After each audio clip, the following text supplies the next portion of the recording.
Nobody named Kevin, podcast episode 17. Is anybody in the room named Kevin? No, Mm. no. Could never be me. Bro, so what have y'all been up to this week? So I went to Target the other day, Okay. and there's a sign on the door. They're no longer selling Pokemon cards for the safety of their employees. And What?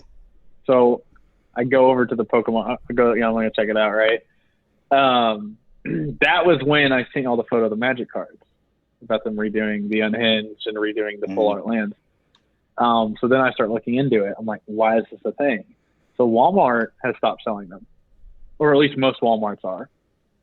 And Target, so there was a altercation on multiple retail stores about Pokemon cards. Like guns got pulled out, violence broke out because they're getting so heavily scalped right now. So they're just going to quit carrying them to prevent that from happening. So where do you buy them? I mean, at this point, it's online. Yeah, you know what I mean? I guess but like, you go through the manufacturers. So for like Magic Wizards of the Coast, I'd assume you have to go through them, or you have to find a game shop. Or Amazon. That's kind of crazy. Yeah, because everybody thinks they're gonna pull the next Charizard that'll be worth tens of thousands of dollars 10 years from now. That's what it is. You know what I mean? Like they're all just like scalping these things up. And it's like there's never going to be another Charizard, dude. I hate people. There's not going to be that. I hate it because dude, it kills the hobby. Like, dude, just imagine that. If we were kids in high school right now, we wanted to buy Magic the Gathering cards or Pokemon, like whatever card game's hot. Typically, it's Magic. You want to build, you want to play. I mean, you don't have many hobbies because you're a young kid and you don't have much money. That's what your money goes to. And you can't even do that hobby because people from the outside are always trying to make a quick buck. Like, dude, that just ruins the experience. It kills a hobby for a group of kids. Especially Pokemon, because kids are always getting into Pokemon. You know what I mean? And that's the funny thing. That's the funny thing is that this is great for Magic because now Magic gets all that shelf space. There's no one fighting over Magic cards. Dude, I don't get one, like how you get that heated over like Pokemon cards in general. Like I remember when we went and bought a Magic card and like you just joked about me pulling like one of the more expensive cards that season and I pulled it. You know, like I remember that, but like I can't imagine, like I would not have been willing to die over that like set of cards. Like I would not be willing to go to war over it. Like whatever, big deal. I'll carry on. I think a lot of it is like people are hoping this is their way out. So that's why they take it so seriously. It's like the lottery or like how most people get into stocks or crypto. They think this is they're like, you know what I mean? They're like, there might be a Pokemon card in here worth hundreds of thousands of dollars, and I'm going to buy this house finally. I'm going to pay off all this debt. And they're like, their life feels threatened. And it's like, dude, inside that pouch is probably like a bunch of 10-cent cards and a full card that's worth $1. You know what I mean? Like, you're not going to recreate Charizard. Magic, you're not going to recreate Black Lotus. Well, you know what I mean? You can't. The game does balancing since then. Like, the game's gone through balancing. So, like, Magic, it won't happen because, like, these cards may eventually be broken, but they're not going to be broken to the degree. Like, Black Lotus is always going to be worth what it's worth. It's only probably going to go up in value because there's not that many around. It was an old card. It was super broken. Like, even nowadays, if you were to play it normal, that card's still broken in the system. Like, you don't even have to have certain deck decks for it. Like, dude, it's not going to be like that. Like, I don't get why. Like, I don't understand the sensationalism around it, bro. Like, why everyone. Like, I get wanting to get out of your circumstance, but, like, what caused this, dude? Is it just, like, the pandemic, everyone looking for a way out? Is it other, like, because, you know, card pack openings, stuff like that, where huge on YouTube, but those have been happening for a long time. So is it because only certain people got into it, or is it just because, you know, social media blew these things up? Like, what is it that has drawn the eyes? It's like, this is your route out now. Because that resurgence in it. Yeah, that resurgence in it. Like, you had Logan Paul. He was doing those giveaways. Like, you would donate, and he would open a pack in your name, and you got the cards in it. But that just kicks up the research, and people are like, oh, Charizard's worth 50 grand or 20 grand. And then you find out, oh, there's only like less than 10 Charizards out there. But again, you can't recreate that, because back then when Pokemon cards first came out, you had misprints. That's what made it valuable. It's like, oh, these are shadowless. Oh, these are shadowless hollow. Oh, these are the first edition with the shadow but without the symbol. There was stuff like that made it unique. Now there's no flaws like that now. And if there is a flaw, it's just a flaw. It's just like, oh, that's just a misprint. You know what I mean? Like, you got to find the next thing. It's not the way out. And yeah, like, who pulls a gun on somebody over Pokemon cards? Like, yeah, it's like, the heartwarming side of this is that, go ahead. I was just going to say, I would think if you're pulling a gun on someone over Pokemon cards, you probably have a lot more problems than financial. Like, you should probably sit down. Yeah. And draw out your life and be like, at what point did I get here? Yeah, because it almost sounds like it sounds like a gambling addict. It does, because it sounds like the house always wins, bro. On all those Pokemon cards, and they're like, "This is my last pack. You gotta give it to me." You know, like, I don't have money till next week. Like, dude, it's the same thing with like stock trading and everything else like that. And like, nobody understands. Like, bro, the house always wins. Like, you don't get it. Can you make micro wins? Yeah, but like, dude, for you to win, others have to lose, and the odds are not in your favor. Like, that's the hard thing. And that's why the NFT thing picked up, because there's like, you saw CryptoPunks, which are just 8-bit, you know, just 8-bit portraits of people that don't exist, is going for $50K, $300K. So then people are going crazy about NFTs. They're like, this is my way out. And they're buying up every NFT, and people are making NFTs of like, oh, this is going to be my way out. There's Crypto Kitties, because there's a Crypto Kitty that's worth over $1 million. And then there's like off spins of that, trying to just ride off of its clout. They're like, well, I did CryptoPunks, but I made them 3D. It's just, everybody's looking for that way out, and they get so, that thin line that holds society together gets broken. You know what I mean? It's one of those scenarios. Dude, it's just my thought process is like, dude, like Quentin was saying, like, you've clearly got a whole lot of other problems. Like, I'm sorry, bro, like, pulling a Charizard worth 20 grand, that's cool, but that's not like life altering.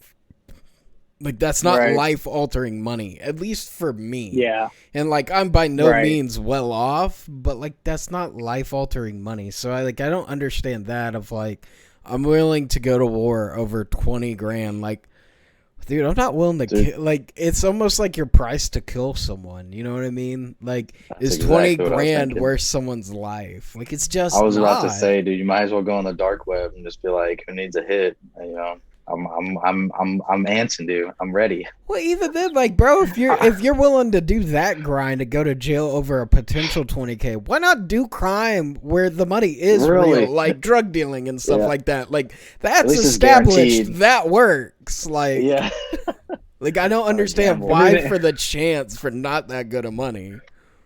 Dude, he should just walk in there with a revolver when he's threatening him and just be like throw one bullet in and spin it and point it to his own head. And he's like, give me the card back. Dude, what? I feel like, what's happening? Dude, so you mentioned the revolver. I actually looked into buying a black powder pistol today. Like, I've been looking at black powder pistols. Like an old, like Western gun that actually uses like blasting caps and black powder for it and everything like that. So the best part is it doesn't count as a gun. So I can have this mailed to my house, and they're only like $200-$300, and I'm like, it's so very tempting. What's keeping me from doing it is just how, like, the pain of loading it is like the thing that's keeping me from doing it right now.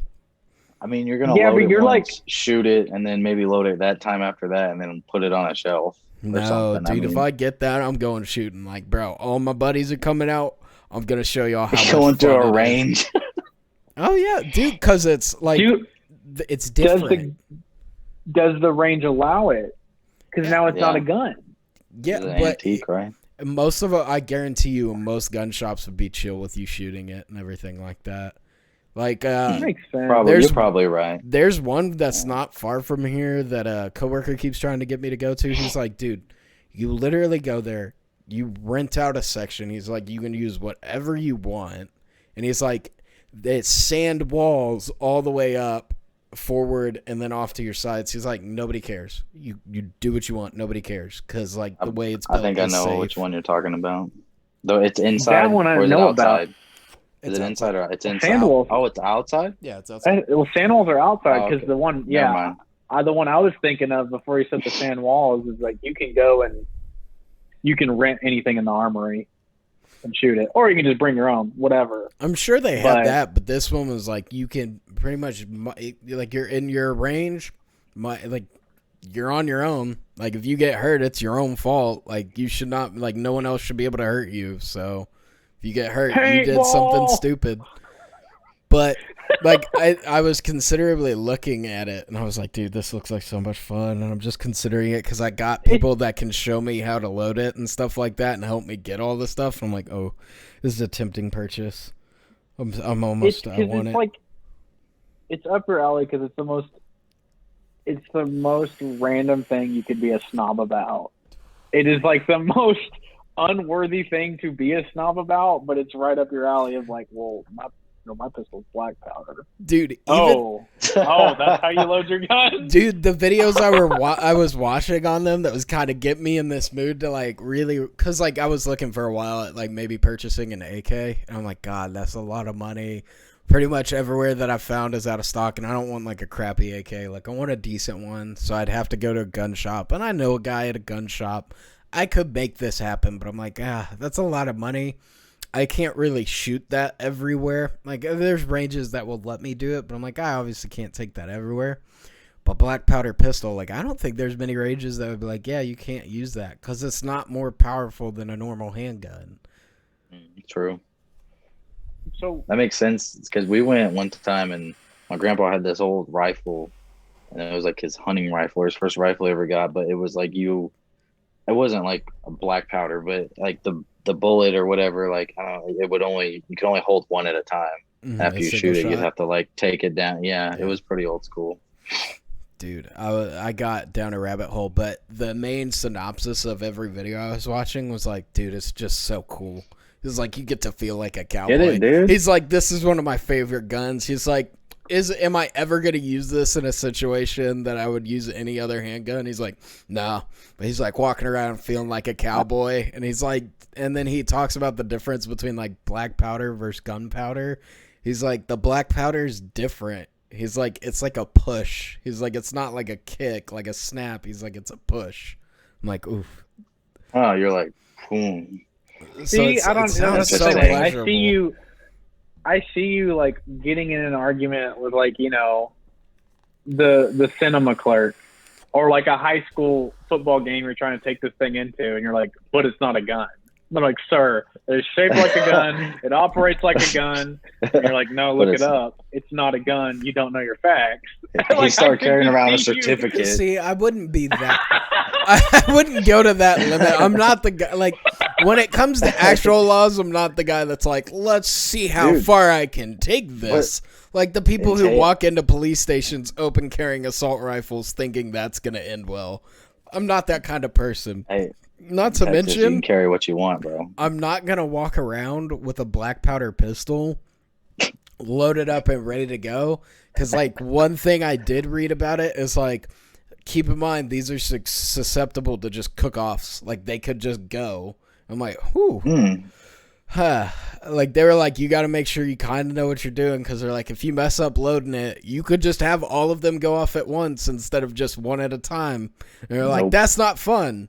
I'm like, okay, but there's part of me. I'm thinking about it. And what's funny is I brought it up to my girlfriend. She was like, how much money would you have had to spend? I was like, $200-300. And she was like, oh, that's not that bad. I wouldn't even been upset. And I'm like, yeah, that's not a bad purchase. Like, there's a dollar amount that's acceptable for me to buy stupid stuff, and I'm slowly figuring out that line. Dude, you should get that with like a samurai sword. Start open carrying both. Dude, no. I'm not buying a samurai sword. Dude, you read my mind, Schwinn. You read my mind because he's like, I'm not carrying it. I'm like, but would you carry it with a sword to have both? You read my mind. The difference is... But do you get a samurai? Do you get like a Hattori Hanzo? I don't know. I see you going with like some anime shop sword. Y'all act like I'm the type of person that's buying this for self-defense. Like, if I buy this, this isn't a self-defense. This is like, I enjoy shooting. This is a fun shoot. It's part of the character. It's part of the... In Texas, I can carry this sword, sir. And they're like, sir, can we not do this right now? And you're like, no. Can we not do this because my Governor Abbott says I can have swords, and this is a sword and this is not a gun. And if it was a gun, it's open carry.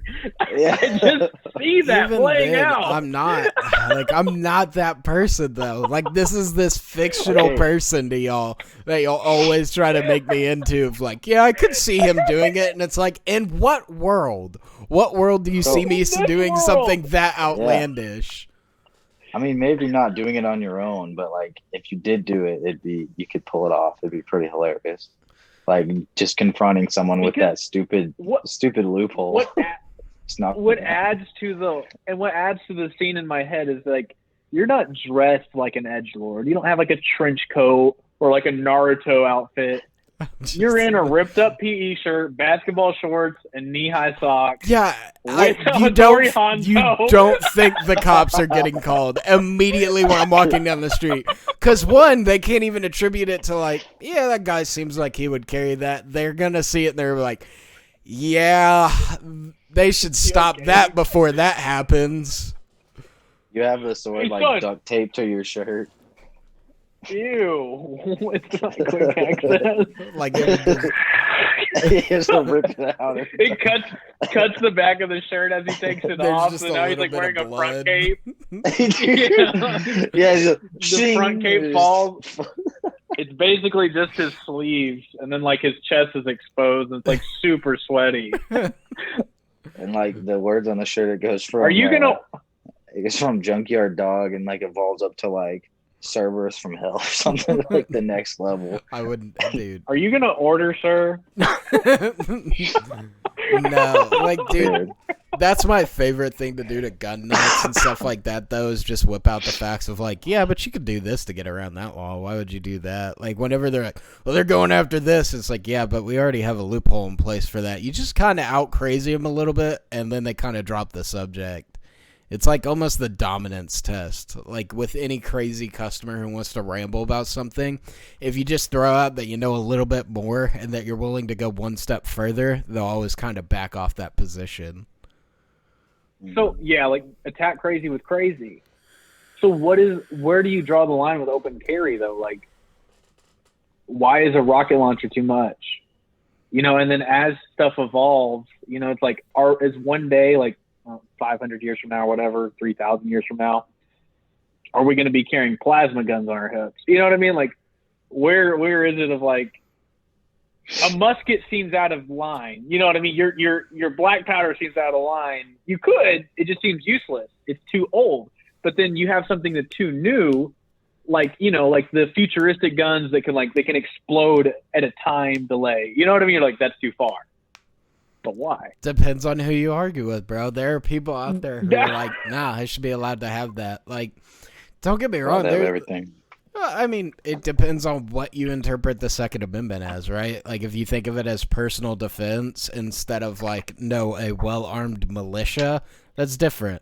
Like, if you look at it as, like, this is supposed to be able to be used as a military unit, then, yeah, I should be allowed to own a 50 BMG. Like, I should be able to own, like, full auto Brownings. Like, should be able to own a lot of different stuff. I did also figure out, though, I can legally own a minigun. Without any special tanks too, dude. You can, but there's rules about being operational and stuff like that. There's a lot of laws behind it. Yeah. But most of that stuff is just pay the taxes on it, and they don't care. Like, you just have to be able to afford it. Like, there's people out there who have them. It's just literally you have to be able to pay for it. Like, I forget, there was one YouTube channel which the guy was just like, I want to see how far it can go. So, like, it got to the point where he got Molotov cocktails registered with the ATF, so he was allowed to legally have Molotov cocktails. Dude. A lot of these laws are literally just like, can you afford it? If you can afford it, you can have it.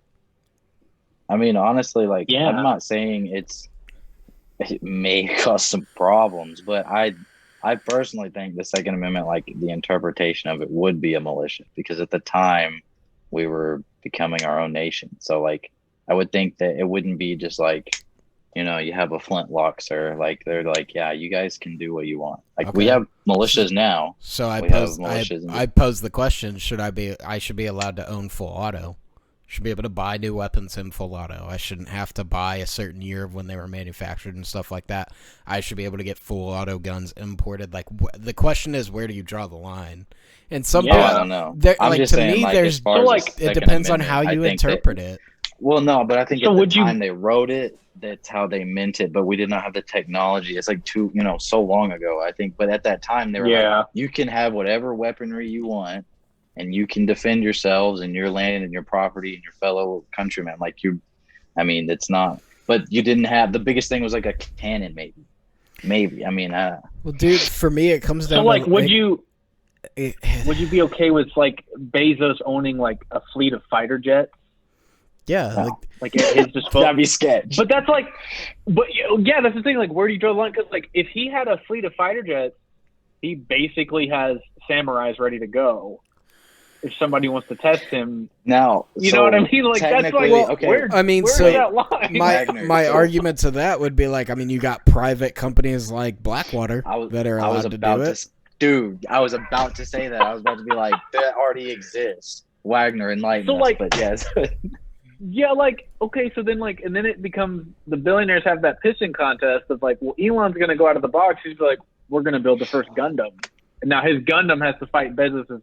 I don't know. Yeah. Where's the line? So here's the problem with that for Bezos and all them, and why it'll never happen is because they don't want to pay the taxes on it. Because that's stuff like that, bro. You can't get around the taxes on. Like, dude, did y'all see the tax report that came out for like the top 25 like wealth earners in America? I did not. No. Dude, they pay, like, I think it was like 2018, there was a mega report that came out, and it's funny watching how the government's posturing on this. So essentially they came out and they essentially showed like the wealthy did not pay their fair share of taxes. You're like, this is just one technique that they use to get around it. And they came out with the tax reports and everything like that. So you know how Elon had that major blow up in wealth that he had? Mm-hmm. Yeah, you know that was this year. No. That was that's in 2018. Like, his wealth has blown up since then, but like his first initial huge blow up of wealth, like back in like 2016 to 2018, he paid zero in taxes, like 0% of his income in taxes. Like, on those companies, on all of that, he paid zero. How does that even work? Exactly. It's just like their argument was like, you can, like, everyone thinks like the argument from the right is everyone pays their fair share. They're not paying their fair share. Like, they did the math on, like, I think Bezos, or like it had like Warren Buffett, Bezos, and stuff like that. And I forget which one of them, but they only paid 3.8% on their income tax, when the average American household, like of a middle class family and stuff like that, is paying about 14.1%. And then all of that has come out. And the argument from them is like, well, you shouldn't be allowed to go through my tax records like that. That's an information leak. You're not allowed to have that information legally and everything like that. So you're seeing a posture from the Biden administration right now to, hey, we're going to investigate how they got those taxes, how they got those tax records. Not, hey, we're going to look into why you're not paying your fair share. Mm-hmm. Hey, we're going to look into how they figured out you're not paying your fair share. Well, yes, because they don't want that to happen to them. Yeah. Because they know they poise themselves as, we're just like you, bro. We're just like you. But they know if their stuff got exposed, you know, the man behind the curtain is there, and you're like, oh, that party's not for me either. It's like, yeah, neither of them are for you. I don't know when you're gonna realize this. Well, what's funny is you can see the other candidates. So like Elizabeth Warren was like, this is an argument as to why we need to tax the rich and why we need to go after that top 1%, and there needs to be that major wealth tax. Same with Bernie Sanders. But then you see the other side of it. So it's almost as if you're getting to see what sides are actually there fighting their cause, whether you agree with it or not. And then you're getting to see the ones that are like, well, no, we're playing politics here. Like, we need to cover ourselves, too, in this. Yeah, because they know, like, their hands aren't free of, the paint either, the wet paint either. You know what I mean? Like, their hands are in the cookie jar, too. So they're like, crap, we got to make sure this doesn't happen to someone else like you or me. But in reality, and I think I'm sure that the top 5%, top 10% pay, but these other people are in the top 0.5%. Like the bill, you know what I mean? So it's like, yeah, they probably get away with it. So like you can find people on YouTube who are in the top 1% and they're arguing for less taxes because they don't have these workarounds. They don't, Peter something. I can't think of his name. It's not Peter Thiel, but it's Peter something. He's the guy. It's got like 5 million views, I think. He's the guy that's in Times Square during Occupy Wall Street, and he's like, "I'm the 1%. Like, let's discuss." Peter and like Schiff, he's a business owner. Yeah, Peter Schiff. Yeah.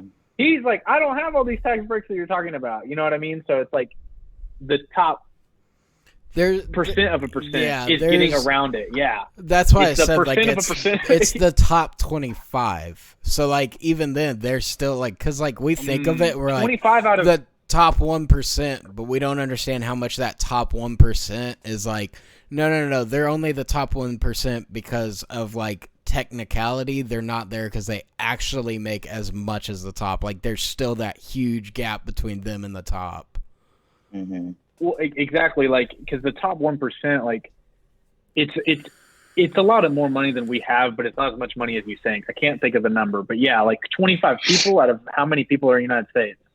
How many million? That is a 350 million? Roughly, I don't know. I'm guessing. I don't know. I'm just saying, like, it's a percent of a percent of a percent. It's like how many zeros? You know what I mean? So, but that wealth.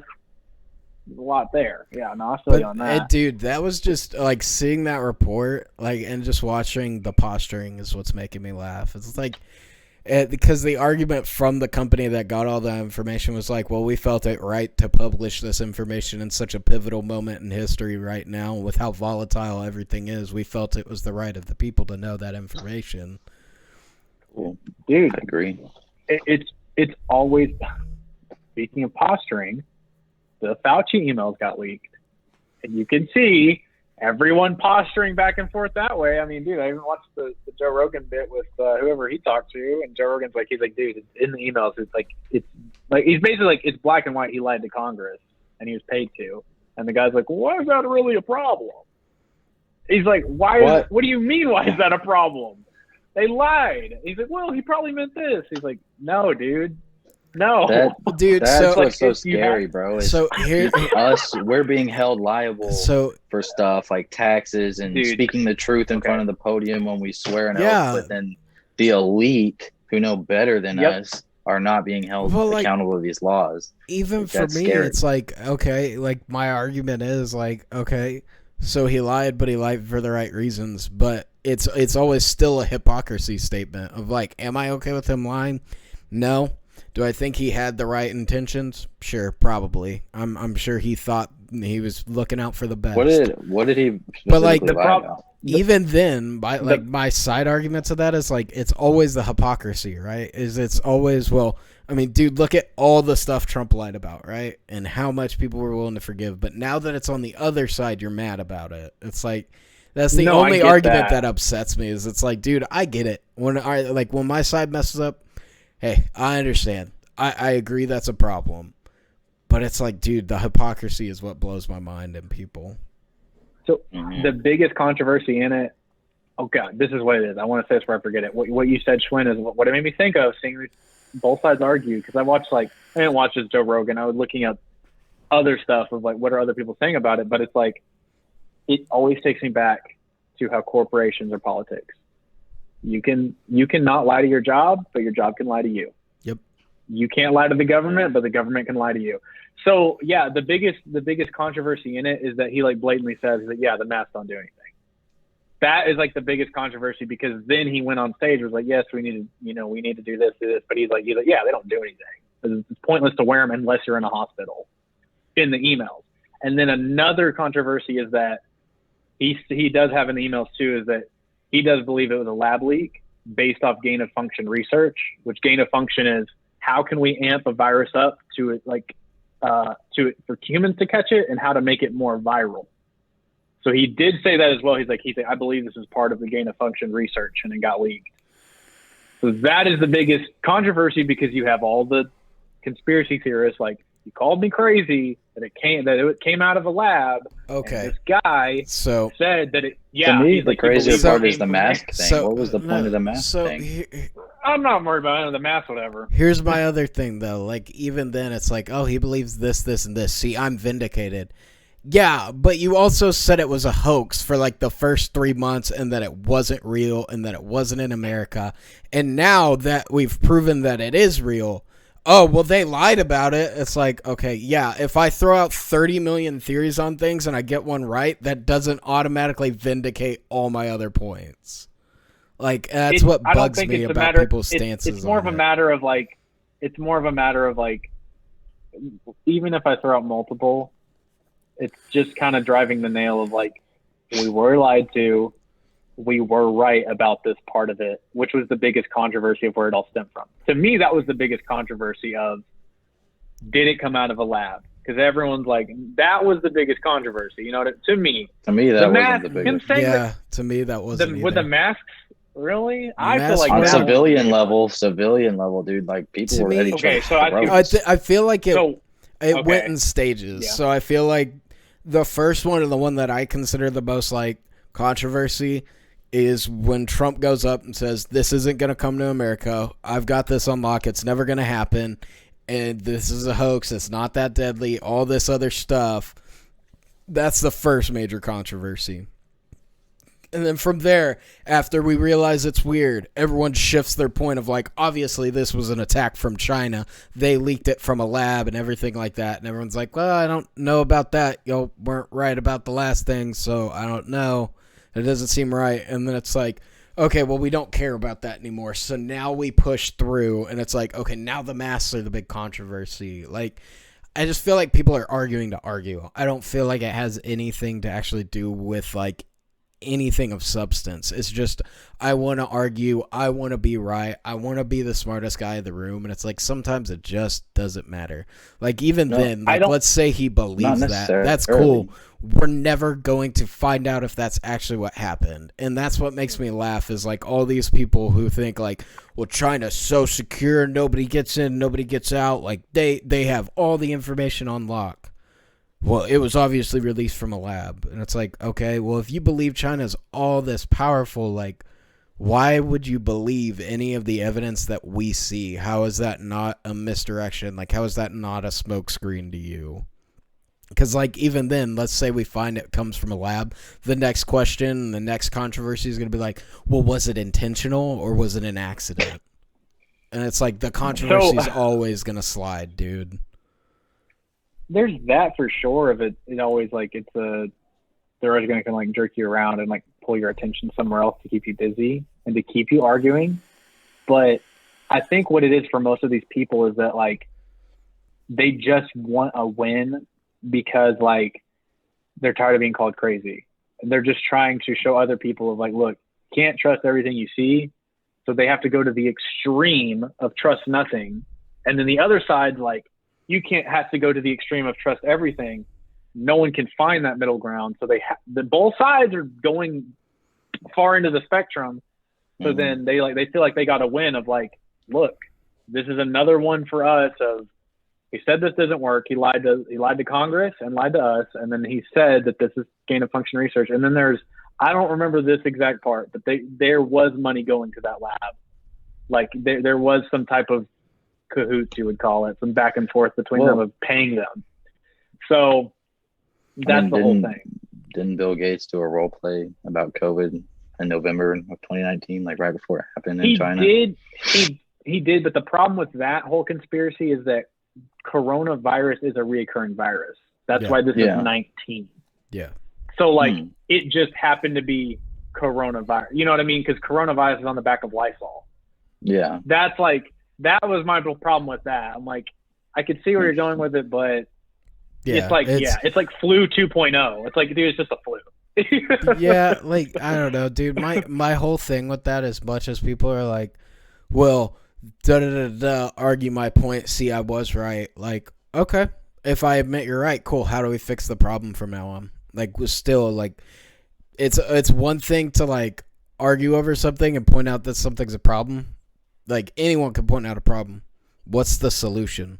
Like, what is a surefire solution? Because, like, even then, like, we've seen constant moving of where the focus should be. Like, anyone can see that. Doesn't matter what side you're on. Like, there was a huge sell-off before of, like, stocks from all our politicians who clearly did insider trading. Funny how nobody's even breathing a word about that. It's like, dude, obviously they're sliding the line, but they're getting exactly what they want from you. It's almost like the polarization is exactly what they want, because if we're so polarized, we're not focusing on actually fixing the issue. It should become the side of I'm right, I'm wrong, like I'm right, you're wrong. It's never admitting like, okay, this is a problem because both sides feel that they're being lied to. How do we make them feel like they're not being lied to? Like, how do we make sure the truth is prevailing? That's the thing. To me, that is politics. It's just to keep people arguing. No, and I agree. And I think what one side wants is their solution, which is not really a solution, but what they want is for everyone to question authority. But then the other side's like, you shouldn't question authority. And then there's middle ground that just don't want to be a part of any of it. They're like a little bit here, a little bit there. Question a little bit. Some things aren't worth questioning because they're not that big of a deal. You know what I mean? But to me, that's always politics. It's like, how can we just push you this way so you argue about this, and then push you that way so you think you got to win here? Because this is already like, we're on to the next thing. We're already on to the next thing of, gosh, what was it? The unemployment getting cut. Already on to the next thing. Like, you know? Like, dude, it's still mind-boggling to me of, like, I get the generality of, like, well, we should trust authority, we shouldn't trust authority. It's like, okay, well, like, still, we don't want society to evolve by not trusting authority at all. So where's our middle ground? And that's never what's discussed, right? Like, instead, why are we not looking of, like, okay, how do we make this a permanent mainstay to hold things that like this that happen accountable? Like, that's my major issue. Is like, why are we not looking to those things to hold people accountable? Like, why are we not looking for the accountability side of it? Why are we looking for the 1 point win when we should just make it where, like, okay, well, we should obviously change the rules?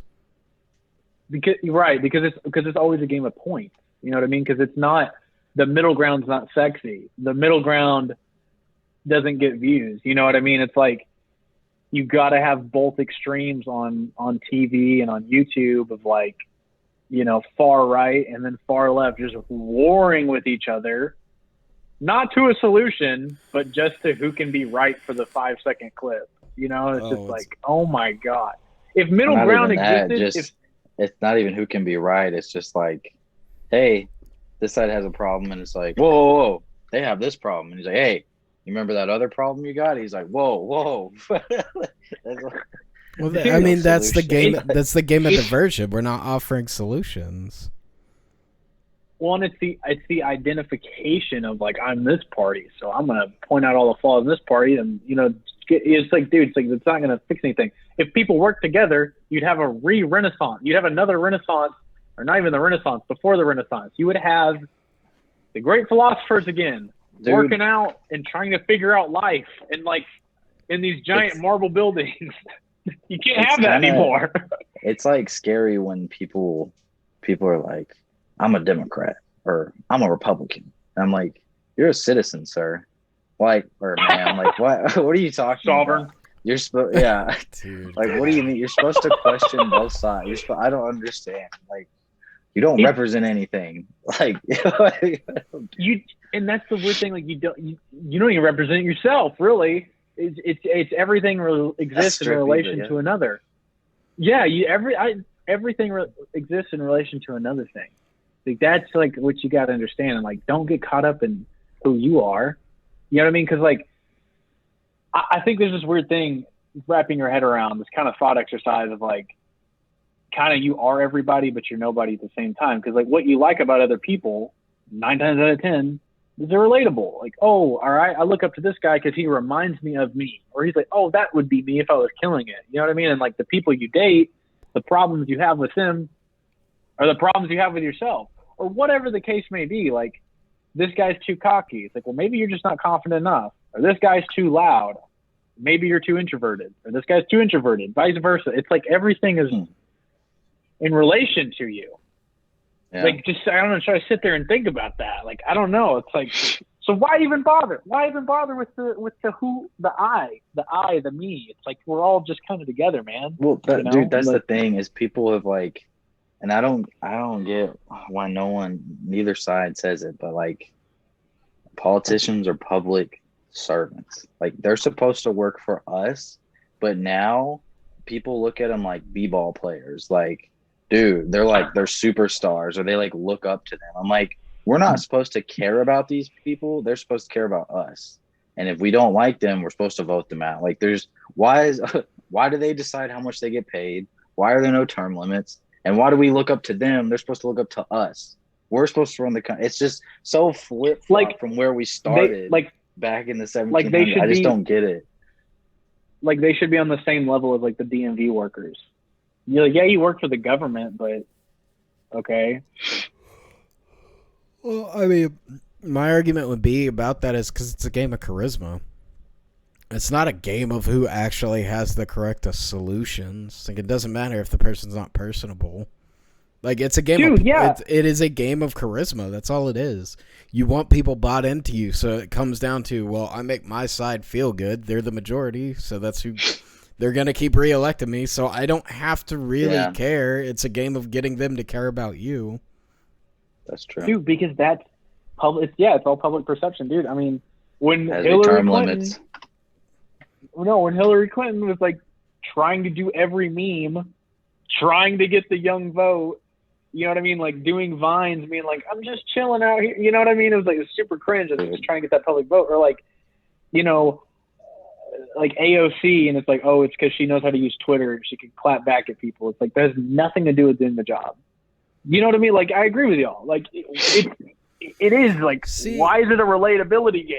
To me, I look at it a little bit differently, like on AOC's side, because I also, like, I can hear the point of, like, trying to get into the youth and understand the youth more. Like, I would have no problems with, like, if Republicans wanted to do that or something like that. It's obvious that tech keeps them out of that, and I get that to a point. But, like, at the end of the day, like, if, like, I mean, I can't think of any young Republicans that could actually, like, because, like, with AOC getting on Twitch and playing Among Us with Twitch streamers and stuff like that, was a community outreach. Like, I have no problem with that. The whole message was we want people to get out there and vote, so we're trying to find the medium of the younger generation that consistently doesn't vote and just get out and vote. Like, it was not an argument of, like, whose side is right, whose side is wrong. It was just go vote. Like, I don't care how you vote. Just go vote. It's an important role. So, like, even then, I can't think of a Republican that I could see doing that because of just, it seems to be that old man party where there's no one trying to reach out to the youth. But, like, I would have no problem with a young person doing that. So it's also, like, where do you consider it, like, community outreach of, like, trying to spread a message out there of, like, hey, guys, we should be doing this. Why aren't we doing this? And then when is it, like, just pandering? Because, like, Hillary's was obviously clear pandering, but AOC, like, some of the stuff she does, I'm like, yeah, it's kind of pandering, but there's also some of it, as I see, like, that is just trying to help with an issue, regardless. Like, yes, she had, like, I'm guaranteeing she probably wanted more younger people to vote and vote Democrat. I'm sure she wanted that, but at the end of the day, her message was just vote. It's the motive behind it, is what changes the pandering to the genuine. You know what I mean? Because, like, with Hillary, it was like, one, it's super try hard. It never came off naturally. But two, it's like, you want to get elected. Yeah. With what you're saying with the Twitch stream, if the motive is I just need to bring awareness to get people to vote, different motive, it's a different initiative.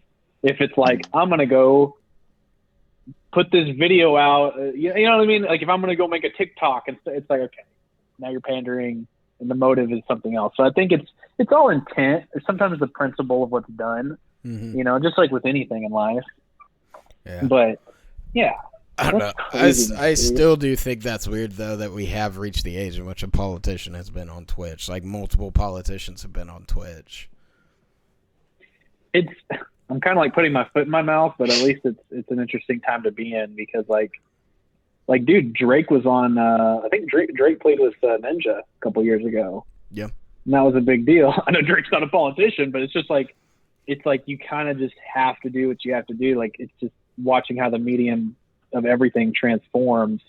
Well, dude, that's like a lot of people hate Ninja and stuff like that, but that's like as much as people hate like Ninja, like a lot of what he did was for the betterment of the gaming community. Because like before all that had happened, there was like that split down the center of like there was YouTube famous, but they were not accepted by real famous, and like that work ethic didn't translate. They didn't like. YouTube was not respected at all. That scene was not respected. And then finally being able to bring someone in as big as Drake, who's in that mainstream media, that famous, bringing it in and making it like, no, I acknowledge what this guy does. And then on top of that too, like with Twitch contracts and stuff like that, as much people who laugh at Ninja for going to Mixer, he made it so that people on the platform of Twitch could negotiate for better pay. Like, he did it for the betterment. What were you going to say, Schwinn? I've forgotten by now, bro. So, well, you bring up a good point, Clayton. Like, it's like he's like, I'm leading by example. It wasn't a beef. It was leading by example. And no, I like when communities spread like that. And it's funny you bring up real famous YouTube famous.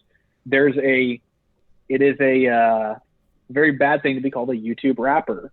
You're not respected. You know what I mean? There's a YouTube rapper, there's a real rapper. And Token, I don't know if y'all ever listen to Token, but he has a track with Tech9 called YouTube Rapper. And it's like he's separating himself of like, you know what I mean? Like, yes, I have a lot of videos on YouTube. That's how I got my name out there, but don't categorize me as that. Like, I can actually rap.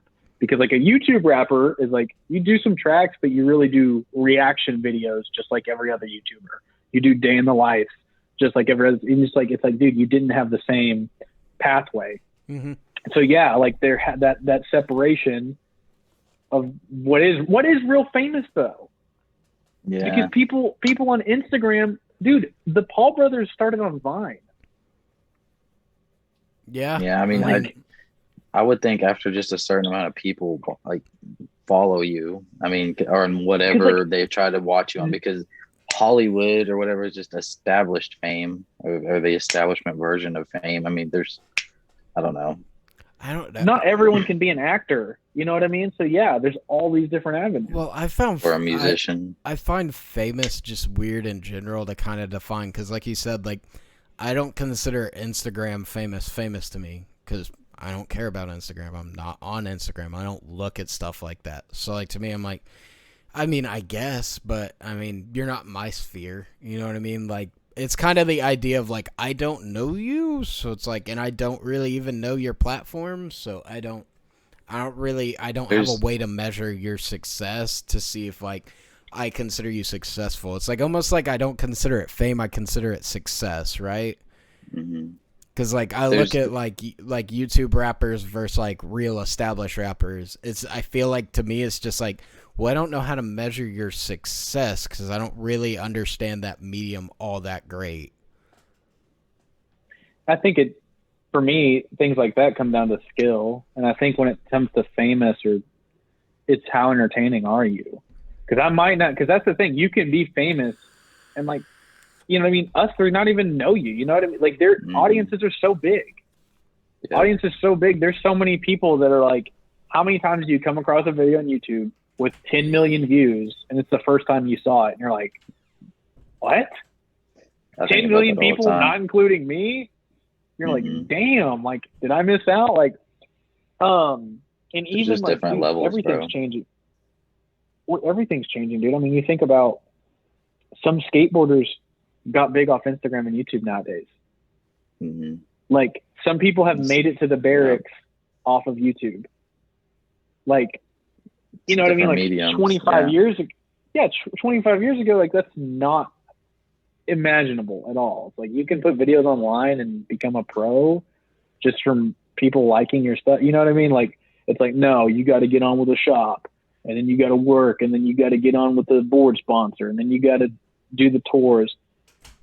I mean, now if you just get a big enough audience, you've made it. Yeah, like what's that dude's name?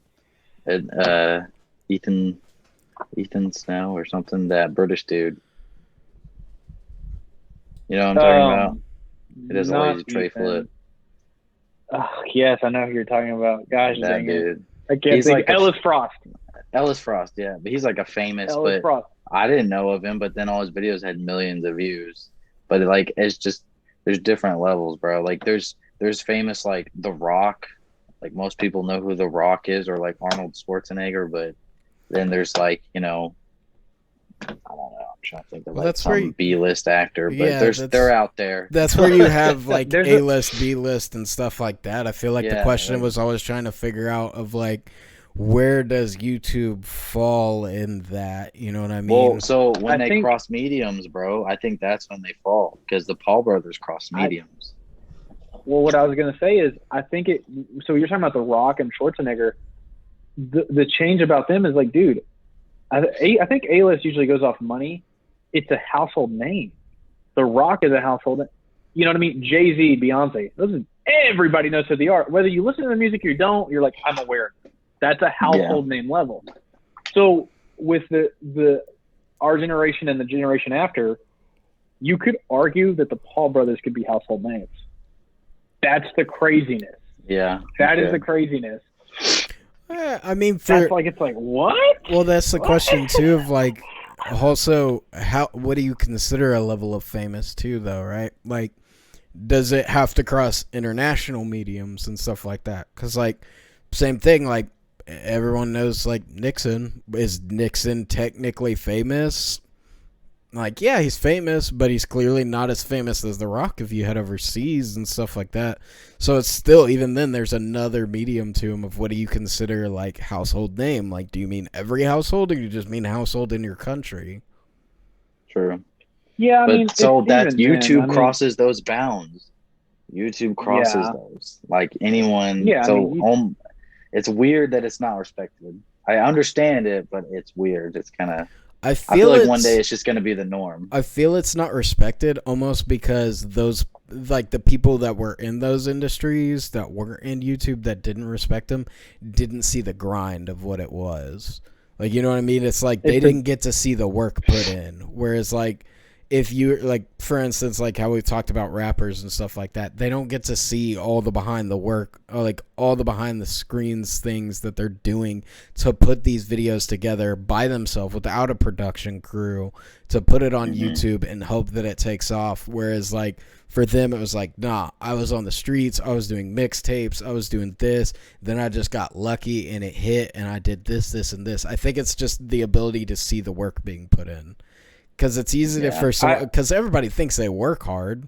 I don't think there's anyone who's like, nah, I don't work hard, I'm not good at my job or anything like that. Like, you don't meet those people. But you like, there's some people that say that and you're like, yeah, I don't know about that, because you don't know anything about their industry. Like, you don't know whether what they're talking about is surface level or anything like that. You don't know anything about that scene or behind the scenes. I think part of it is there is a level of jealousy for the older people who you consider successful. They see the rise and they feel like they're coming for their piece of the pie. There's a little bit of jealousy for some people, but the best people just see it as like, it's not my piece of the pie you're taking. We can grow the pie. You know what I mean? So yeah, there's just a different level of it, because whatever crossover they might do might help expand their brand. That's why you have celebrities pairing up with YouTubers and doing collabs with them. That's why you have like all of those crossover things happening, because the people that are like, well, this is actually an opportunity for both of us, and you know, whatever the case may be. The Barracks, I think round 7, was pros versus Joes. And 90% of those guys were just big on YouTube or Instagram, and they made it to battle the pros. So that's a collaboration of like, they get more recognition, and then we expand our brand of like, hey, it's not just exclusive. We see all these things. And that just goes on and on and on. Timbaland, dude, you probably don't know who Timbaland is. Okay, he's responsible for a lot of 2000s top bangers. Like, he's a legendary producer. Now, just like T-Pain, he gets on Twitch and he reviews people's beats. You can beat anybody. You just got to hop in chat at the right time, send in your beat, and he'll critique it. And he's a legend. So if you get like props from him, that's big for you. Like, I found like 2 or 3 producers off him because I like listening to instrumentals. But just the fact that a legend who could just isolate himself in a mountain and call it a day is still growing the community of like, and he'll tell you if you're trash too. Well, that's the thing. It's like what we brought up last time. It's the getting the older age, like seeking to be a mentor or to pass on your knowledge. And maybe not even be a mentor, but just pass on your knowledge to live more than, longer than you can, to live forever, basically.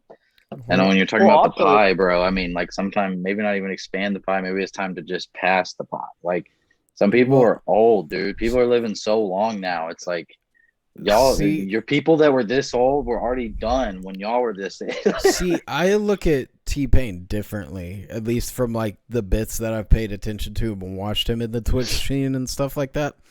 Like, for me, I feel it's more of like T-Pain's doing it to give back to the community a little bit. Like, he feels a responsibility for this community and that scene and everything like that. Because, like, he talks about the fact of, like, dude, I have the power to pretty much snap my fingers and make someone a big name in, like, music and stuff like that. Like, I have that power.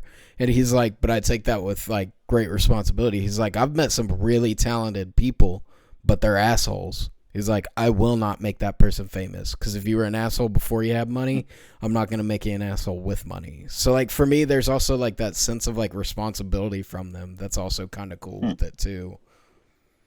Which I think Timbaland does as well, because I've seen some clips of him getting mad because people send in horrible beats, but they get mad that he didn't like him, and he, like, goes off on them. And he's like, to me, that's making the community stronger, because it's like, I'm not going to let this trash pass. You need to hear this. You need this tough love to get better. But also, you got to think about from his perspective. He still loves making music. So the more he hears, it's expanding his net and being like, oh, this is what's hot now. Got you. Now he can head to the studio and flip it a different way. And like, because he did like Justin Timberlake's albums. He's worked with them too. Like, he's done like a lot of stuff. So it's a win-win scenario. Mm-hmm. You could get a shout out, and then like Kenny Beats works with a lot of up and coming artists. He does beat battles, and he'll give you like one of the coolest ones, because it's crazy how talented these people are. He'll give you an hour, and then he's like, here's the sample you have to flip. And like, I was like, okay, it's going to be a sample from a song. No, he had a 3-second clip of a horse clacking its teeth, and he's like, make a beat out of it. Dude, some crazy stuff happens when you put those people with those constraints that are really talented. Like, they make beats out of a horse, like, clacking its teeth. And you're like, I couldn't do that. Well, dude, I think that comes down to, like, the musical brain, right? Is, like, some of those, like, those artists and stuff like that. Because, like, there's that, like, that raw talent that's there. You know what I mean? And sometimes those people just need that constraint to make something within it. Whereas I feel like when you get to that level of like music producer and stuff like that, everything you hear, part of you is probably like just brain exercise of like, what could I do with that? You know what I mean? Just like I'm sure artists walk around and look at like nature or something like that for inspiration. Like with music, I'm sure it's the same thing of like they just walk around, they hear something and they're like, I wonder what I could do with that. Like just that brain exercise. I always wonder if like artists, like musicians, like when they hear music, if they hear it differently than everyone else, like what you're saying, if they can actually break down like each note or each instrument, even like, because to me, like I can hear it all, but I wouldn't be able to name like each instrument that's making that happen. Well, but like, I know some people, it could just be like, oh, this is this, and this. Yeah, the blunt argument to that I would give is like you would know if everyone's not playing in the same tune in a band.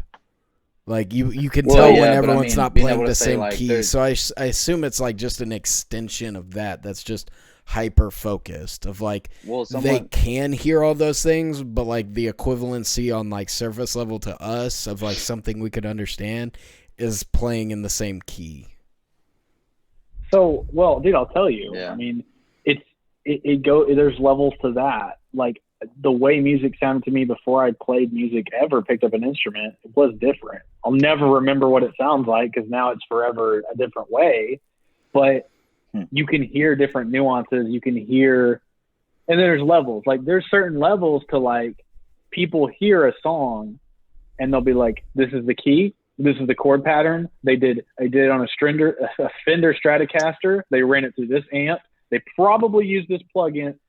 And then like someone like me who's very novice would be like, oh, like I can hear the difference between the bass, the guitar. Like I can hear the separation in the tracks and like where they land. So like, I think that's everything too. I mean, when I listen to rap music, I'm like certain artists, I'm paying attention to the syllables and like how each syllable hits and rhymes with the next sentence. It's as opposed to just like the end. Instead of just the end of the sentence, I'm paying attention to how it rhymes in between and all the other patterns. So it sounds different to me than it used to as well. That makes sense because you're someone who like appreciates the technique and skill in rap. So you know what I mean? Instead of just listening to it for a beat. Sure. I mean, y'all are skating now. I don't know if this happens to y'all yet, but everything I see, every time I see a stair set, a ledge, whatever, I imagine myself doing what tricks I could do down it. Even tricks I can't even actually do. Every time I see something, I'm like, I can imagine somebody doing a certain trick. You know what I mean? So it's the same thing. Yeah, no, I get what you're saying. Like, to me, though, like, I think I like when you talk about that as how many other syllables, like, I also think there's that, like, part of them of, like, how far can I take it? You know what I mean? Of, like, how many syllables? Like, can I be the guy that gets the most syllables altogether but still makes it, like, palatable, listenable? Like, I'm sure there's levels to that where, like, even rapper to rapper, they're like, this guy did this. No one else is seeing, like, this behind-the-scene beef on, like, who rapped the most syllables together, made it coherent. But I'm sure there's that score chart behind the scenes that they're like, I got to come out with a new one that hits different. No, you're 100% right. There's like palatable and enjoyable, and then there's like completely technical, and they're always trying to play with the sliders to make it a little bit of both to please both part of their fan base. But rapper to rapper, there is that. Like, dude, there's a great interview with Crooked I and Eminem. They just go back and forth about like, oh, do you remember when this album came out this year? And then on this track, he said da da da da da da da. And he's like, oh no, and then he finished it with da da da da da da da. And then they just talk about these patterns that is just a level of nuance beyond that they pay attention to. And then M's like, oh, on that song we were on together, he's like, I feel like you beat me because you said, you know, blah, blah, blah, blah, blah. And he's like, oh, no, you said. There is that level of nuance of like, wow. It's just crazy. It's two geniuses talking back and forth, a different language. Yes, like, dude. But there are people, you can search this up on YouTube. You've probably seen the rhymes highlighted videos. They'll take a verse and like it'll play. It'll just be like anyone. And it'll be like every word that rhymes, every syllable that rhymes with this is going to be red. This is going to be blue. This is going to be yellow. And then as the track plays, you see the whole verse getting lit up in all these different colors. And some rappers, they run out of colors and they have to reuse some of them from the beginning for a different like pattern. It's pretty cool because sometimes you're like, I didn't know that. I didn't know why that sounded good. But I guess those two words do work. It's the craziest thing. The craziest thing. Yeah. I don't know, dude. That's one of those things that it's almost a respect for just the craft in general. Like anyone that's that dedicated, Like, there's just that respect. Like, I respect people that do that kind of work of, like, of being able to understand how much work it actually is. And I feel like that's always the medium of, like, to me, of, like, whether I respect something or not, is, like, how much work is actually involved and how much effort do you actually put into it. I think what's always interesting is that like, whatever medium you use to communicate, like, that's what makes them a genius. Like, the whole Kanye argument, like, some people get it, some people don't, you know what I mean? Or, like, but that's any musician. Like, they could sit here and they could break down their process of, like, here's steps 1 through 4. I get an idea, I do this and this. They can explain their process to you all day, but you can't do it. And then even when they explain it, they're not really explaining it. The only way for them to communicate is to use their medium. Yeah, that's like here's the idea. They can't get the idea across unless they just well, that's where me and you disagree on Kanye. Like, to me, that's my problem with him, is he doesn't translate well. I like people that can translate and explain to me why their craft is so great, whereas he just does not have that medium for it. Like, that's why I don't like Kanye. It's just that he cannot explain to me in terms that I can understand as to why he's so good at the craft, like his process and stuff like that. Like, I can tell he's, like, very talented at it. He's very good, but there's also, like, that translatability, I guess, I'm pretty sure that's a made up word, but that he just doesn't translate to me, like, at all. So, like, whenever me and you had the discussion about the Joe Rogan podcast, you loved it. I hated it. Like, he could not translate his thoughts to me, and that was my main issue with it. Like, I have no problem with him as a person. I have no problem. I need to listen to him more, because I don't see how he's a genius. Maybe a musical genius, but, like...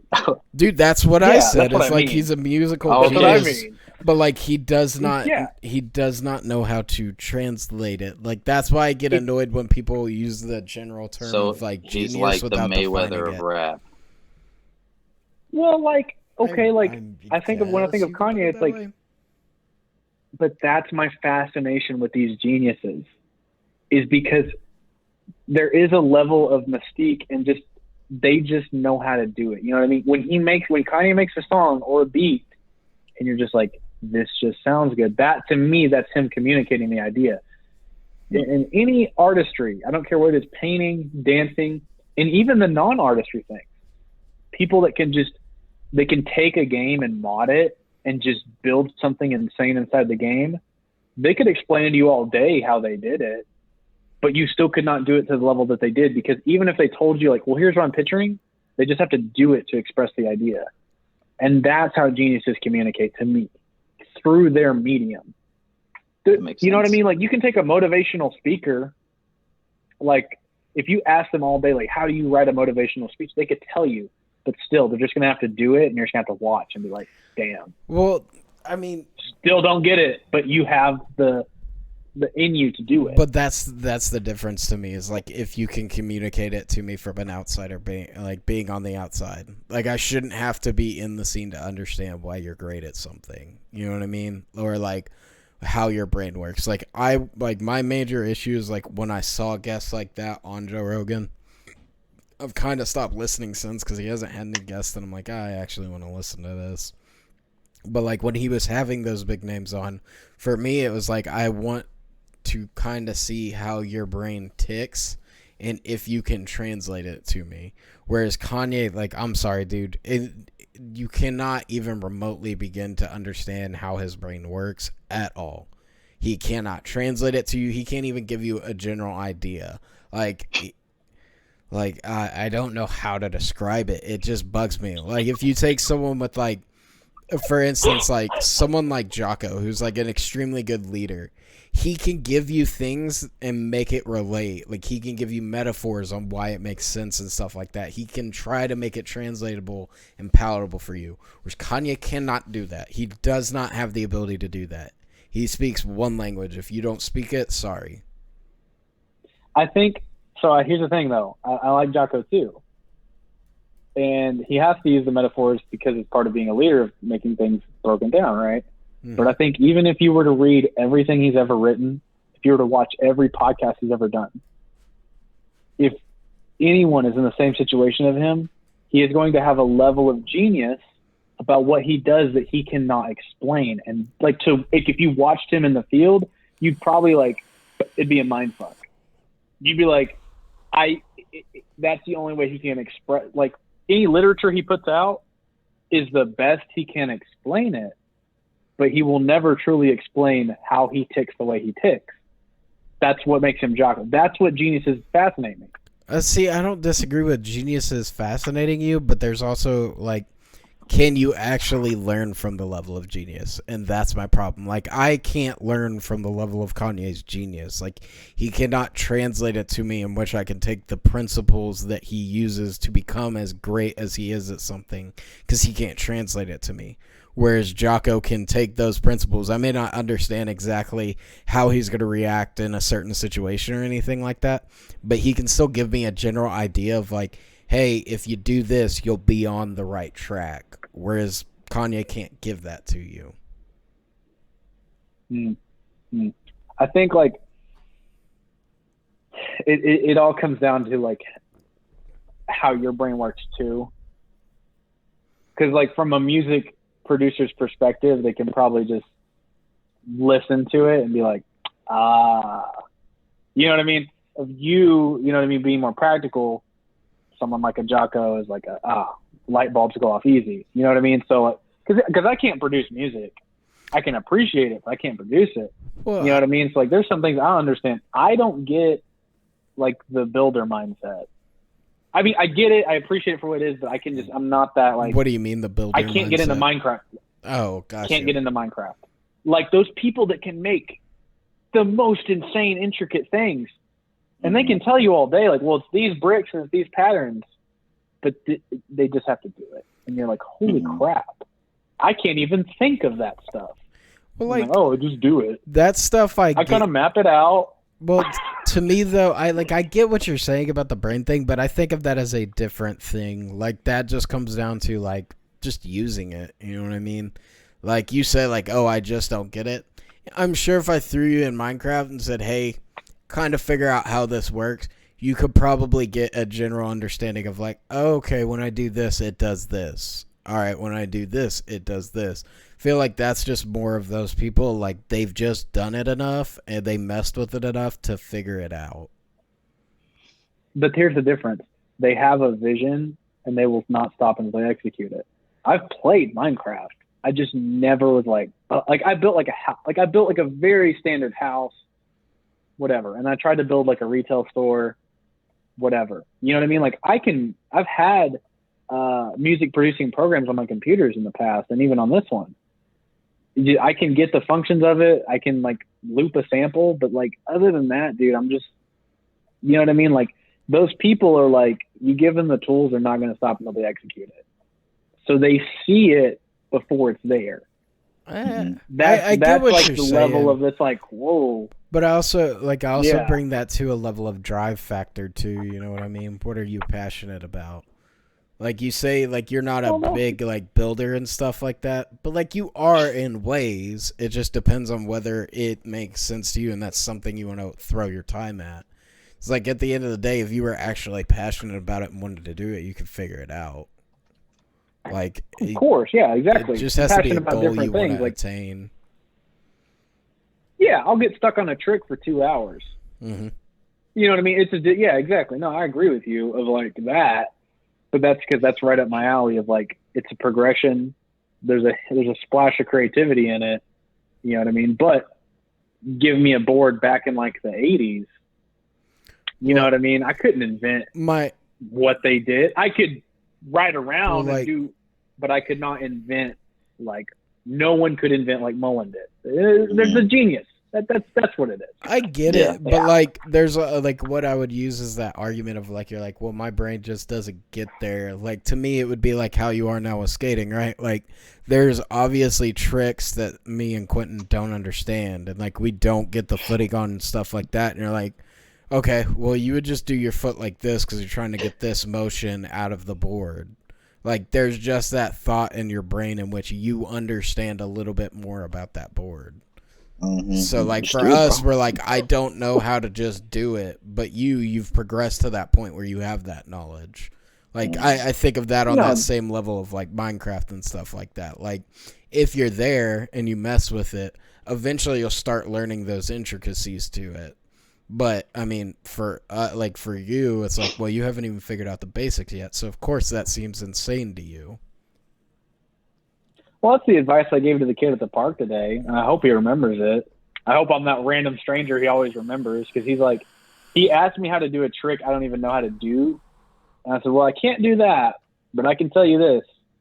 A lot of everything is where your shoulders sit and where your head sits. He's like, what do you mean? I'm like, certain tricks, I said, like a hard flip, you have to put your shoulders right, or it's going to flip everywhere, or it's not going to flip. I said, so what you're asking me, probably need to check where your body weight's at and where you're positioning your head. He's like, huh. I'm like, don't know if it'll work, but it's always worked for me. And I was like, later, dude. So hopefully he's like, one day he's like, that guy that said the thing. like one day. Well, dude, that's pro. I can't do that, dude. I don't understand like how you just have that ability. Like that's one thing that I always don't get is like how you could be anywhere and people will just talk to you. I don't understand that, and how you could get into conversations with random people, dude. I've never understood that. I think, I can just spark a conversation, but I think there is a level of people. There are a lot of people that have just come up to me. I think it's because I'm approachable. I don't look like a hard ass.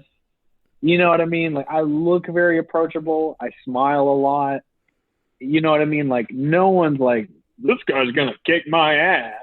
I don't think anyone is. There's maybe been one person in my entire life has ever thought that about me. You know what I mean? Like, there's a factor of that. So what you're saying is I'm just too intimidating. That's why people don't approach me. There's just they know how that outcome goes. Why are you talking to me?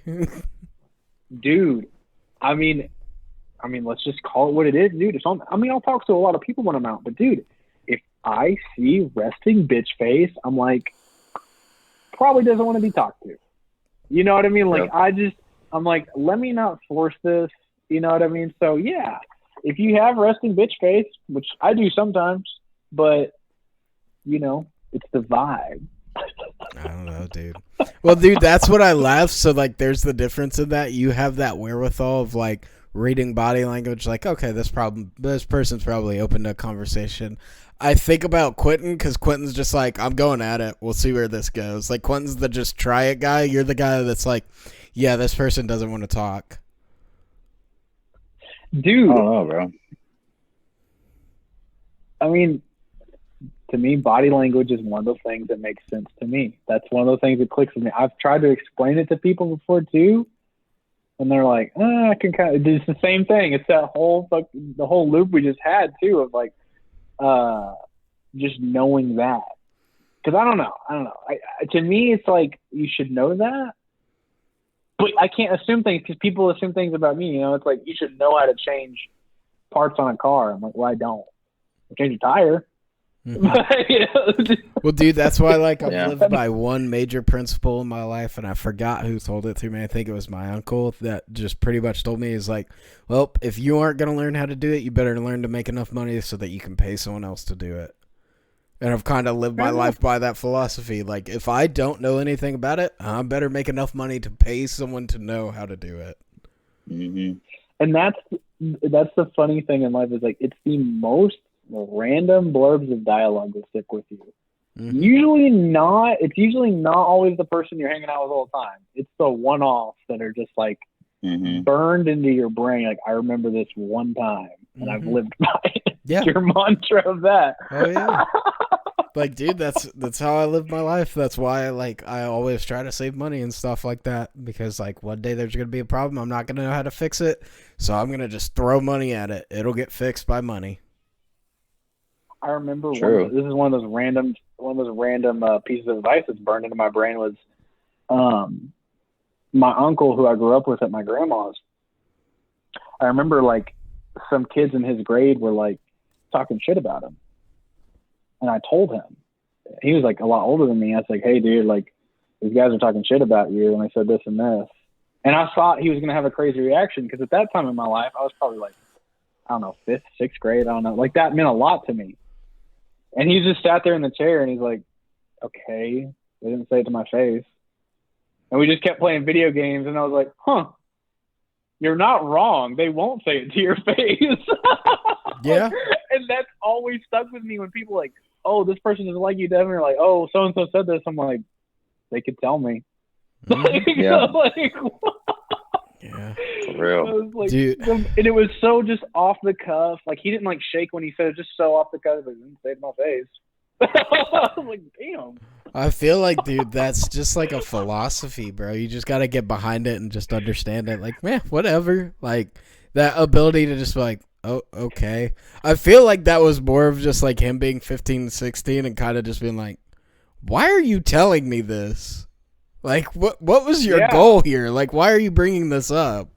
So he's just like, okay, whatever. Yeah, at that time in my life, I'm like, oh, man, if people talk shit about me, I'd be so mad. I'd be so upset. So I'm like, he probably wants to know that these people said this. And he's just like, don't, like, okay, like, they can, we go to the same school. We walk the same, you know what I mean? Mm-hmm. Like, it's that big of a deal. Most people won't say anything. Yeah, that's my problem is I do say things. Yeah. That's why people don't like me. That's how, like, Devin's been over the, like, whole honesty thing of, like, yeah, people want you to be honest, but they don't want your kind of honest. Like, they want their kind of honest. Like, that's my problem is, like, I took the philosophy of, like, well, if you have a problem, you should just say it. Like, well, okay, I'm just going to say it then. Honestly, I think living your life that way is, like, less stressful.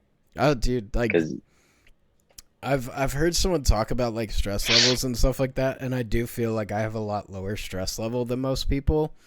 Like I feel like there's always a range of stress that everyone's always gonna hover around.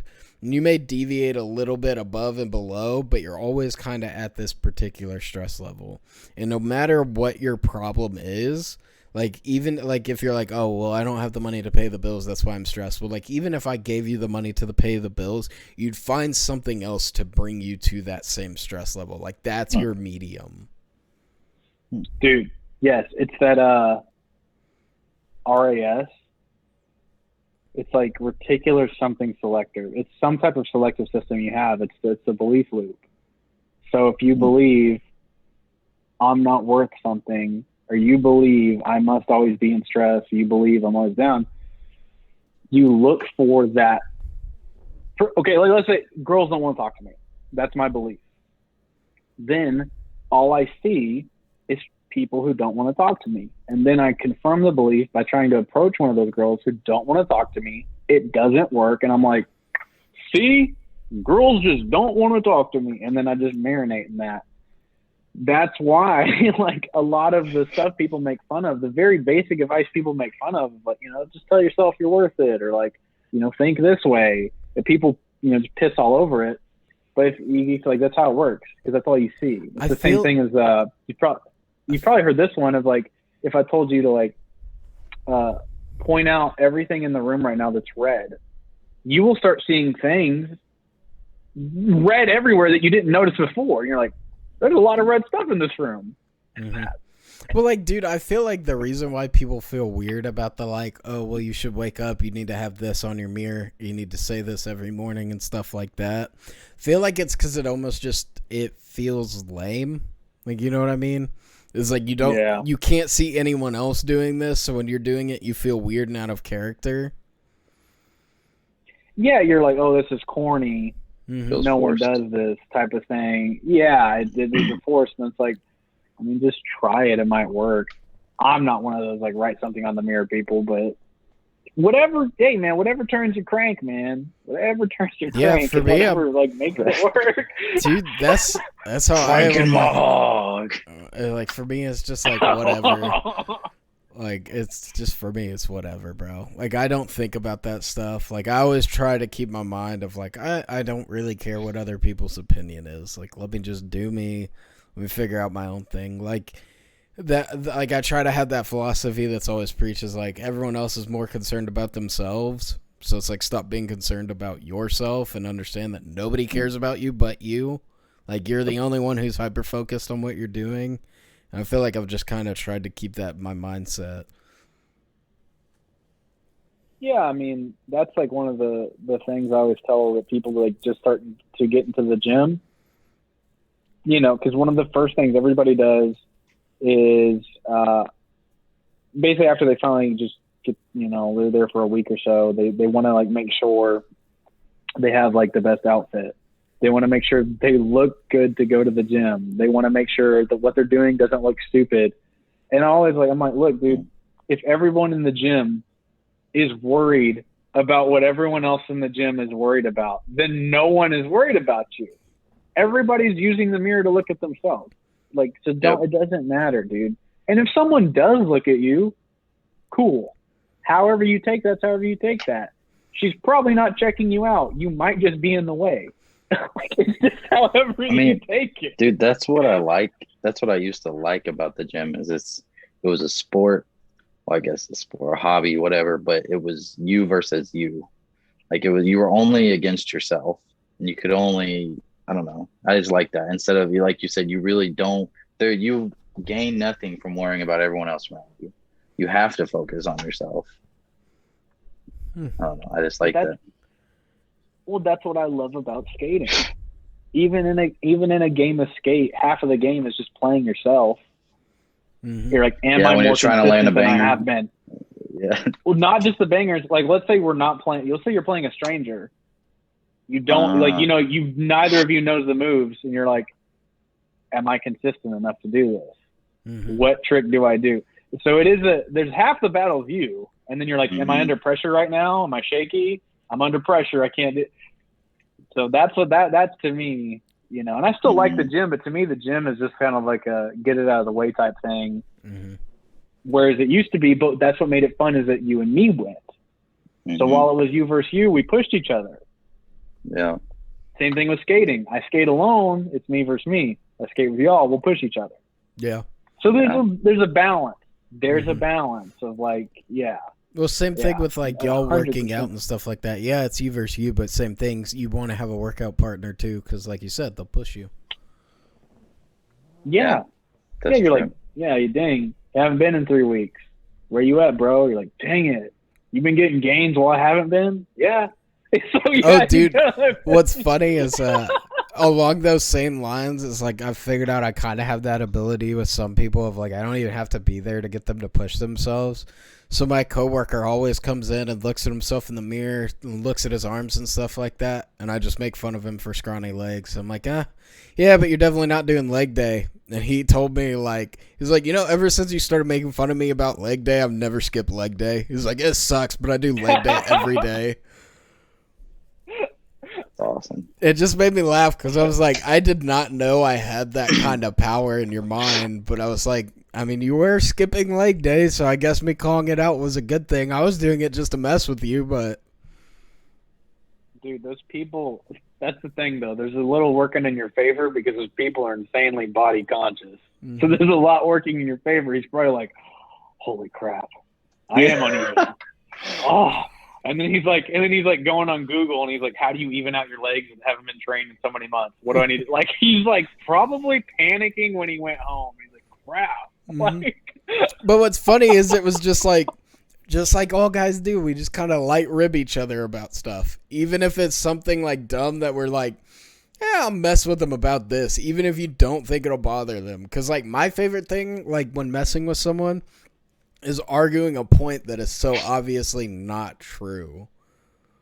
Like, it would be like me messing with Quentin and telling him he has a small head. It's like, it's obviously not true, but like if I can mess with him enough to convince him that it's true, that is funny to me.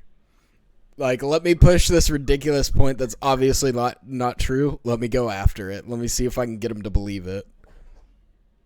I mean, hairless owls, man. It's just too much fun. I mean, dude, I learned it from y'all because y'all always argued ridiculous things with me, and I was like, okay, so that's what's funny. It's obviously not true, but that's what we're doing now.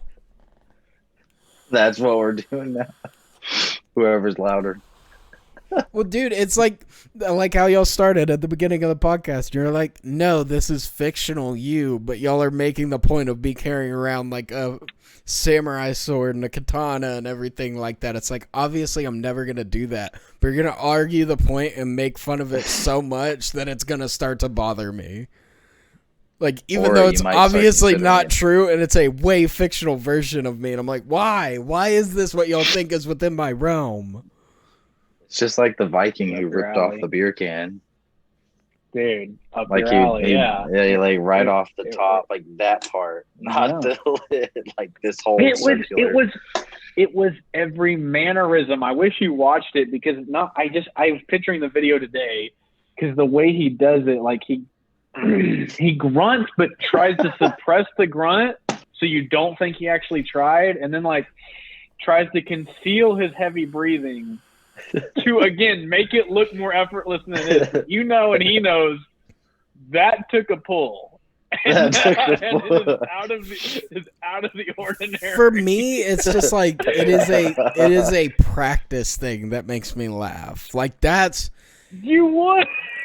what bothers me is there would be that stupid thing that I would practice. Like, dude, for a very long time, dude, I got to the point where I could catch like 20 quarters off my elbow.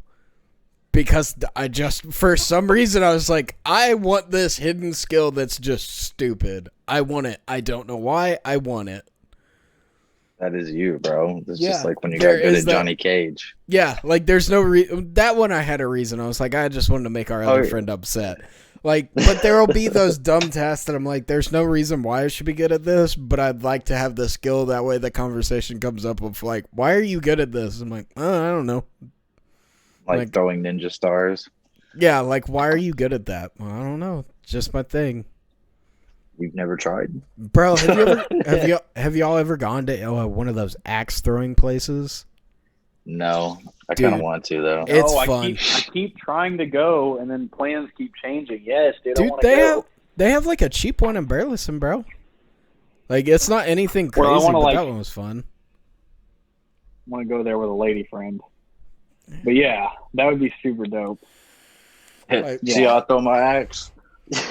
Well, dude, they're super. Yeah, if there was an attacker coming towards us, I had one dude, of those bad boys. So that's one of those ones where I felt self-conscious because, like, obviously, because it's like the gun range, bro. It's like I don't want to be the idiot here because there is a chance someone gets hurt. So, like, I am super self-conscious, making sure I'm doing it right. And then after a little bit, you loosen up and you just get the technique down.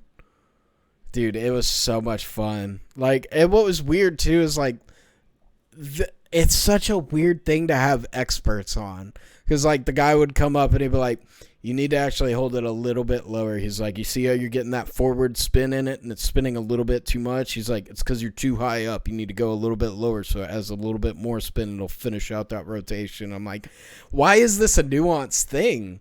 Like how often do you do this? That's just weird to me, bro. Dude, because you can become masterful at anything. But yeah, dude, exactly. Yeah. Like, dude. I feel like axe throwing, though, came up out of nowhere. I feel like that's like the last, 2-3 years that it's become like, oh, these are actually easy to find.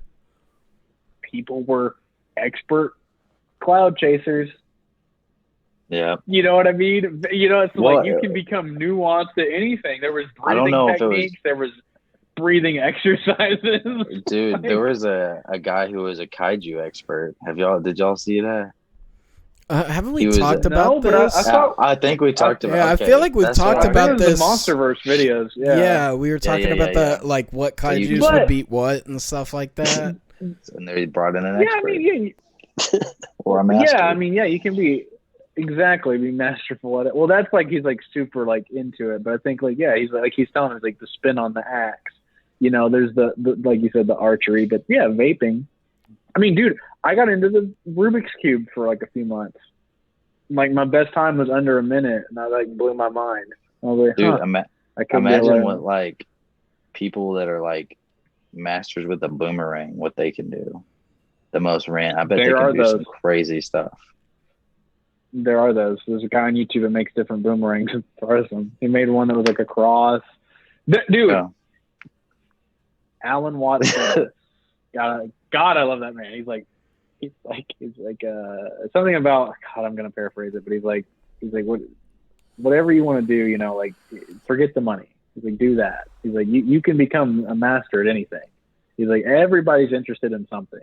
Mm-hmm. And I'm like, I just think about the most random stuff, like the boomerang guy, the kaiju guy. To me, it's just like for me, it's the weirdness of like being the guy that gets good at that. Like they had to have that like idea of like I just don't care, and that's something I always chase is like that ability of I don't care. Like to really let go. Yeah, like I would never be that guy that like I'm not gonna go in my like even when I was out in the country, like I'm not gonna go into my neighborhood and just start throwing a boomerang and take the time to learn it, because like dude. There's that art, like we all know those situations. Like the dude just throws the boomerang and it just goes and it doesn't come back at all. And he's walking to go to it, and like there's that part of you in the back of your mind of like, you suck at this, dude. Like why? Like you just threw it. Like you didn't even get it to come back at all. Like that level of beginner You'll that like never. The outside is like you're just an idiot, dude. You'll never hit a kangaroo with that ethic. But yeah, like you, again, as dumb as this is gonna sound, his brain is wired for that. He's threw that boomerang and he's like, "Huh, I'm really into that." Well, see, and dude, just kept throwing that boomerang until he got good. It was like, "I'm gonna get better at this. I'm gonna do a double spin." Well, you know what I mean? Like, so that's where I bring in that argument of like, is it natural talent that gets you to stick with something like that? Or is it trained talent? Like, you know what I mean? Like, we all know LeBron was, like, extremely good at playing basketball and stuff like that. Did he always have, like, a baseline level that was a little bit higher, so it was a bit easier for him, so he was willing to throw himself at it harder? Or is it one of those things that, like, no, I've trained from the very beginning, that's all I did, this is all I wanted to be good at? Like, or was there that level of natural talent, and you're like, if I worked really hard at this, I could take this to the next level. I think you can have a different ceiling than others. And some people do start a little more ahead on certain things, maybe the way their brain's wired and their upbringing. But you got to think, so for LeBron or for Kobe, while they're legends, putting in the work doesn't feel the same as it would to us. If we started putting in the work on basketball, it'd be so arduous. Like, it'd be fun a little bit because you'd get better at the game, but you're just like, man, this is really not what I'm into. That's why it's like there's this quote, there's this like very legendary violin player, and after one of his concerts, a lady walked up to him to like applaud him, and she's like, "Sir, I would give my whole life to play as good as you," and he's like, "I did," and that's the whole story. Well, that's what I'm saying is like, is there that level of natural talent? Is that what got them to stick with it and push that level of ceiling to discover how high they could go? You know what I mean? Like, well, I think like, let's say at the end of the day, like none of us have ever played ping pong before, but we're not naturally good at it. But are we missing, like, our ceiling could be extremely higher than someone else's, but because we're not naturally good at it, we won't stick with it to see that ceiling? Depends on the person. I think it's more of, do you see yourself doing it? Like, there's just certain things that, like, so like with basketball, you could train your whole life, beat a lot of people, but never be on Kobe or LeBron or Michael Jordan's level. Their ceilings are just different. Also, they have a huge time advantage that you didn't have because you spent a quarter of your life doing something else. So that's a different argument too. So that's why, like, I think there's different ceilings because, I mean, anybody can do something for a while. I mean, a lot of football players don't go pro. Mm-hmm. You know what I mean? But there's a lot of different circumstances to it. It's, do you see yourself doing it? Because, like, Kobe, sacrificed a lot to play basketball all the time. He saw, like, all the people in his age group going out and partying every night, but he was in the gym practicing every night while they were partying. While he did say he felt like he was sacrificing something, he said in his documentary, he's like, I was kind of like wondering if I was doing the right thing. At the same time, it doesn't feel like sacrifice. You know what I mean? So for like these pros, like a Shane O'Neill or a Tony Hawk, yes, they're putting in a lot of practice, but practice feels different to them because they love it. Like, dude, like GSP said in that clip I sent y'all, I don't know if y'all watched it, but he's like, you have to find a way to make practice playful. So like when it is time to do the actual thing, you still feel playful but skilled or something like that. Like practicing fighting to him probably feels worlds different than it would to us. Mm-hmm. I don't know. That's the weird thing. I almost wonder if it's like how they say about like true love and stuff like that. It's just a feeling you'll know when you know it. Like you'll only know it once you have it. Like, you know what I mean? Like there's just a different level of feeling.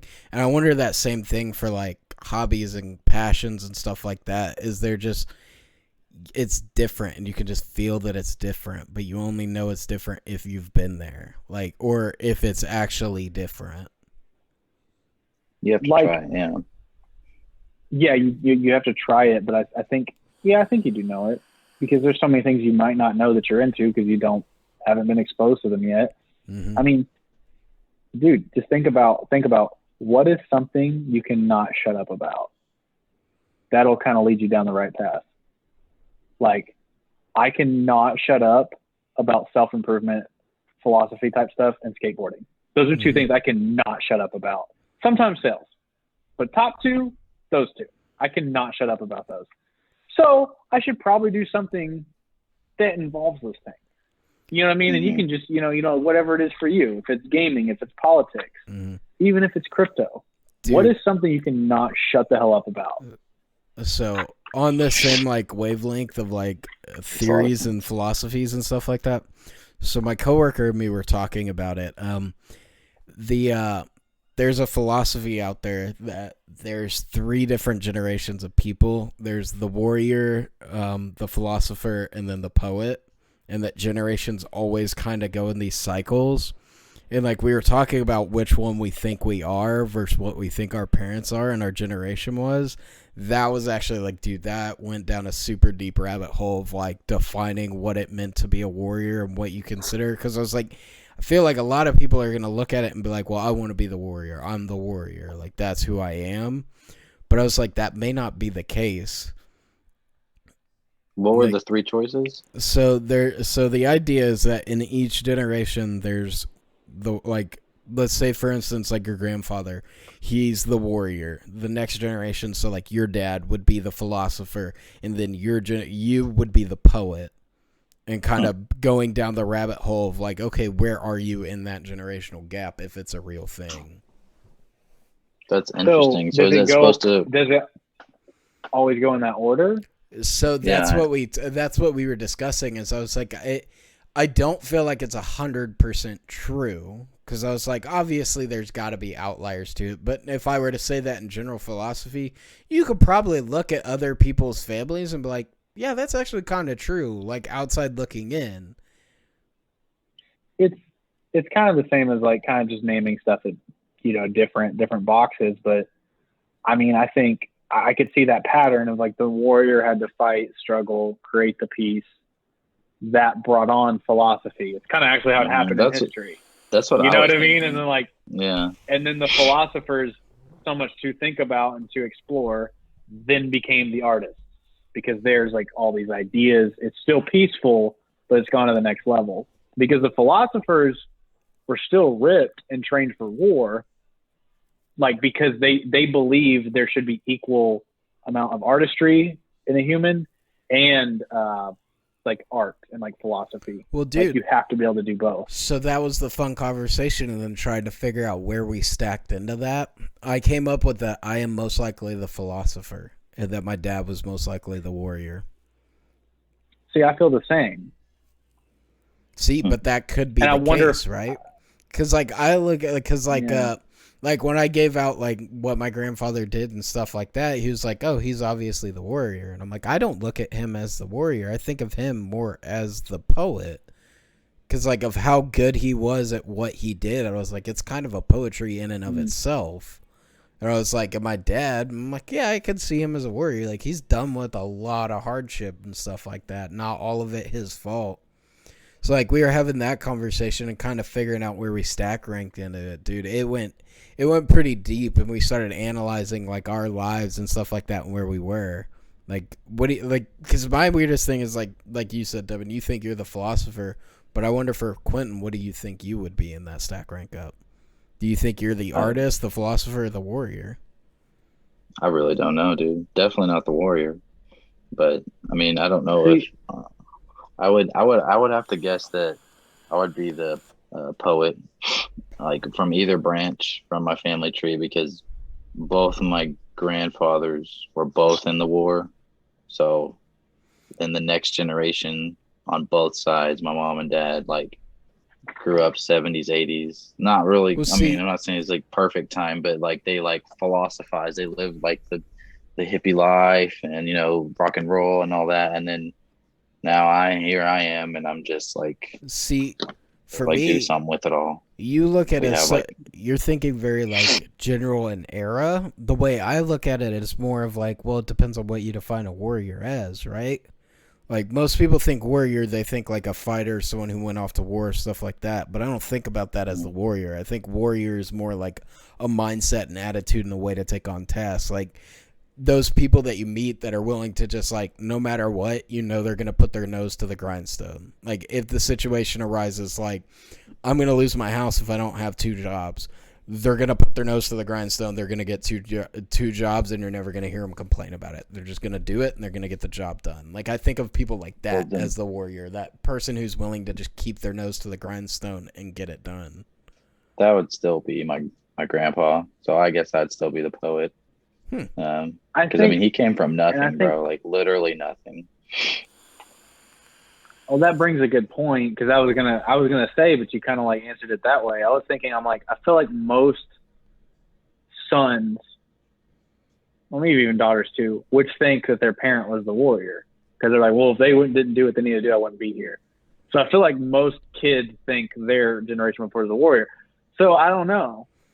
I feel like, I don't know. Generally, that is kind of hard to answer, because I'm like, my son could view me as the warrior, you know, but I'm like, I ain't the warrior, dude.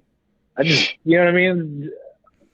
I don't know, dude. I think about it. So like I think you have yours right, Devin. I would think your dad would be the warrior, you would be the philosopher, and your son would be the poet. That's I would definitely see in y'all's that. Personalities. I would definitely see that, and just the way that y'all tick. But like that's what I'm saying. I think it takes an outsider's perspective to look at it, to analyze it. That is, dude. You want to know something? Go ahead. Something trippy is that everything stems from philosophy, and that's what's so fun about talking about the abstract. You can try this, dude. Go on Wikipedia. It does not matter what you look up. You start clicking the links to the next, like a related article, you will always end up at philosophy. It does not matter where you start. It does not matter where you start. It is the weirdest thing. Because philosophy is just like, what is life? The root. Like, yeah. It's literally trying to discover. Yeah. I just like, you can start at anything. It's just like, you know, 3,000 years ago or whatever, however long ago, however many thousands of years ago. Like, oh yeah, one day there'll be a Texas State Fair. Well, dude, can do anything. What I think is interesting is that like all of those philosophers, like Socrates and Plato and stuff, are still they're very, very heavily taught today. And like I'm sure there are. I'm just probably not knowledgeable in it, but like I don't know of any like famous modern day philosophers. Like I know scientists and like people who have like political ideas, but like a philosopher. That's just it. It's like I think it comes down to the way that like society is kind of shaped to a degree. Like, are those philosophers there? Yeah, they're definitely there. Like same thing, like how Devin's really into motivation and stuff like that. That's just, they're probably not going to get to the same level of famous that they did. You know what I mean? They got there first. Yeah, you basically said it. They got there first, because I don't know how many things. It's just the original thought thing. I'm like, oh man, I just thought of this is a great idea. Someone else has already said it. Simpler and better. Like that's the thing about even the modern people you have that are great. you can find an old philosopher that said it a different way. So that's why it always goes back to that. It's like, well, here's the basic version of that, you know. But yeah, there are like current thinkers. There's like Eckhart Tolle, Terence McKenna. Alan Watts died like 50 years ago, but still, I mean, his stuff's super relevant today. Dude, he's very interesting. 50 years from now, dude, like when Jordan Peterson passes away, people are still going to be looking up his stuff. So it takes time. Is he really a philosopher, though? I mean, I wouldn't call him a philosopher. What I'm saying is I'm taking it from the sense of like looking at life, breaking down life, and like going to somebody for a perspective on life. There's that. I think but there's also the level of getting it right as well. Like that's another thing too, because like there's so many people out there who throw out philosophies. Like you bring up Jordan Peterson, but my counter argument would be like, okay, but what if he's wrong? Like what if in a couple of years we find out that's not the case? Like no one's going to be looking back on his philosophy. It also comes down to if you're correct.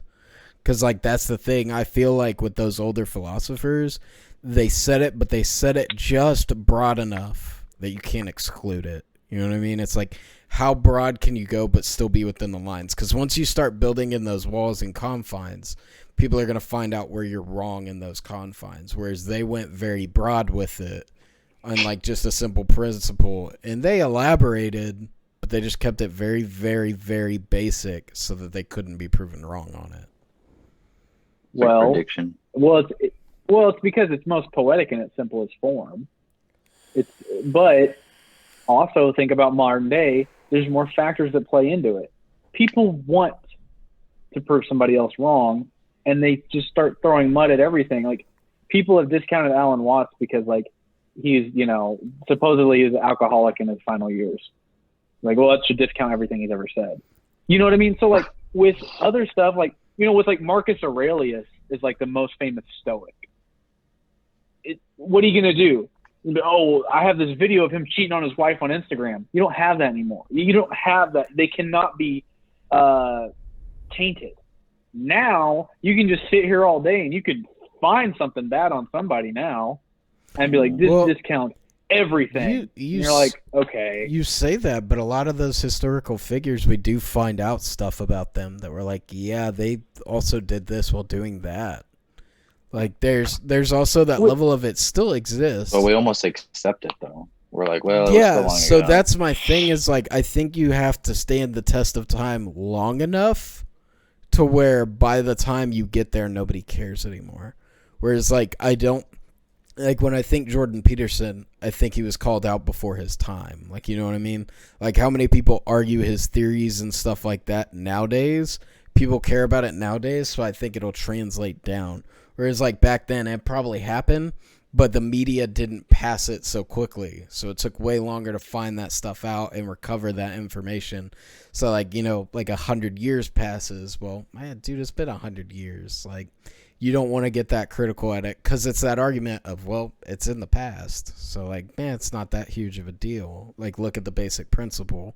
Whereas I feel like if the medium's accelerated how social media has done it, it kind of makes it a lot harder for us to see that. That was like philosophy in itself right there, dude. Yeah. It reminds me of like this Bill Burr rant he had. God, somebody was mad about like, I think it was a John Wayne clip or something. It was something super old.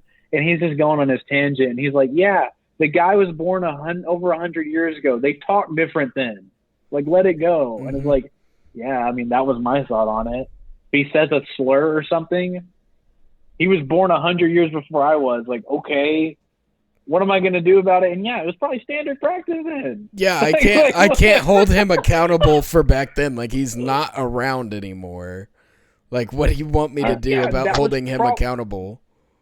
Dude, my fear is that my fear is like in the next 30 to 50 years, we're going to have like a bunch of altered or preferred histories being taught. Like, you think about how much information, like you said, everyone calls everyone out on each other and information just gets buried.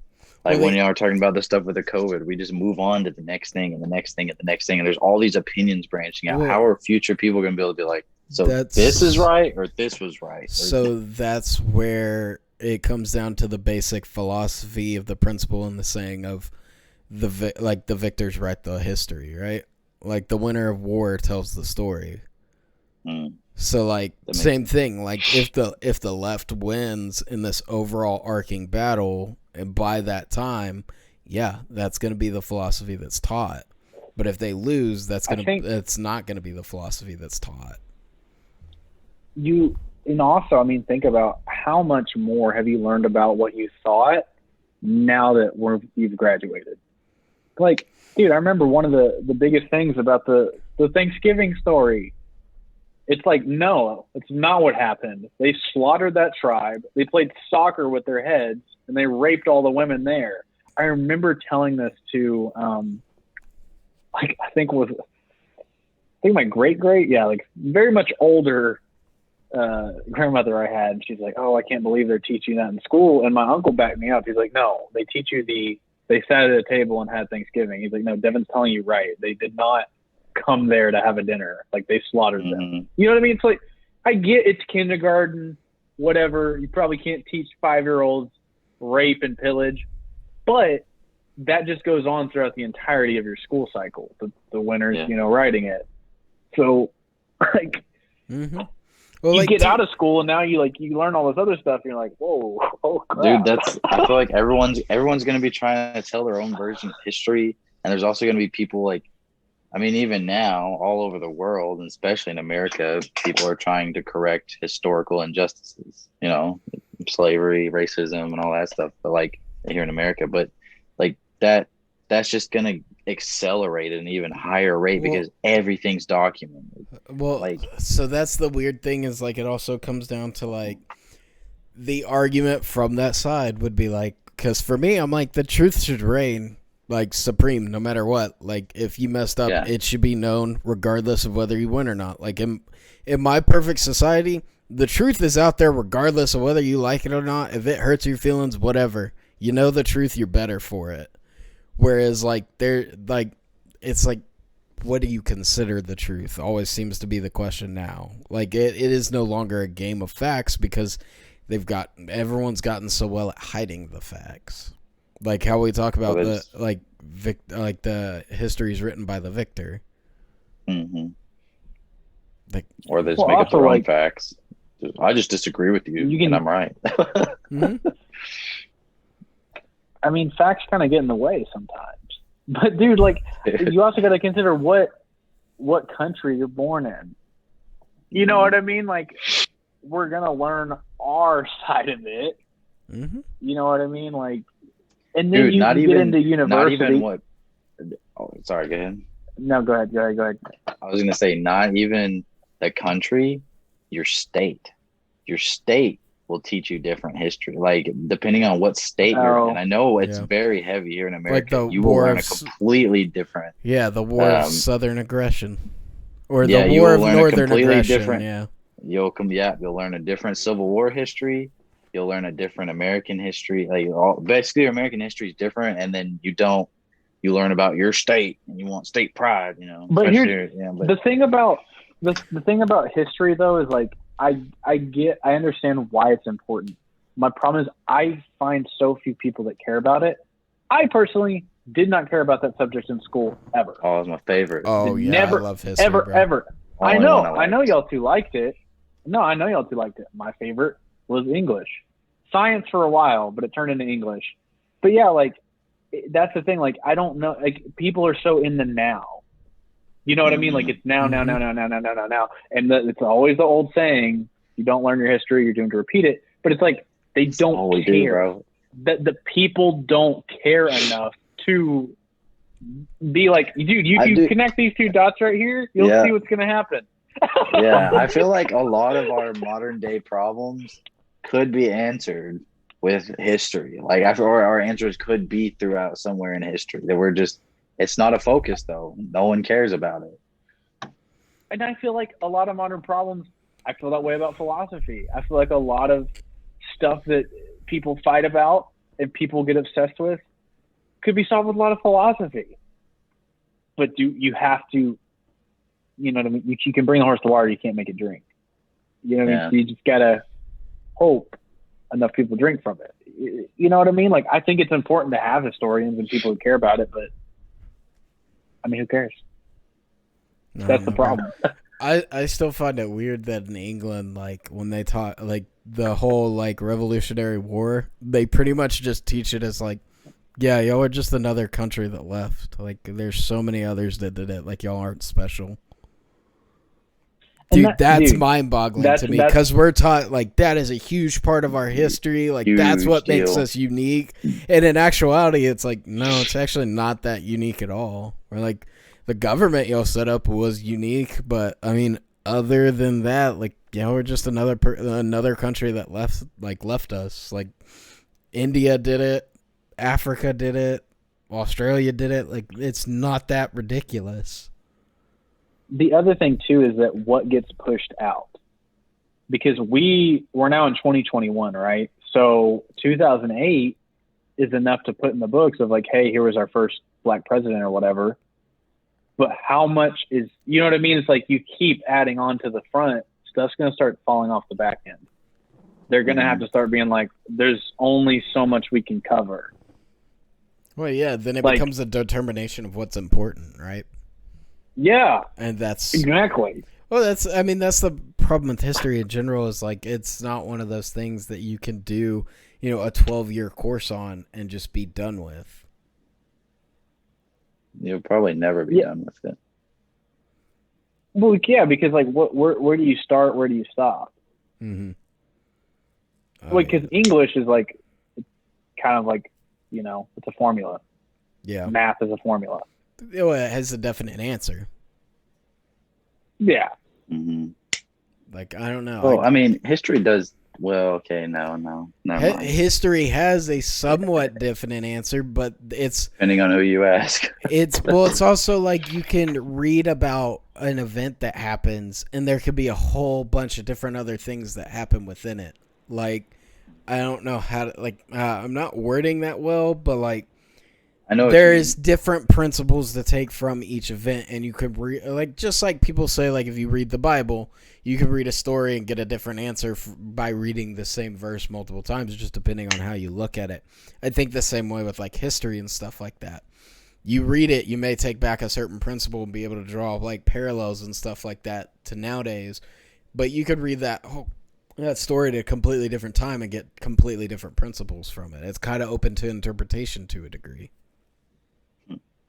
It's the thing is like, that's why I think it's so important for philosophy, or even so psychology, because of history is always going to repeat.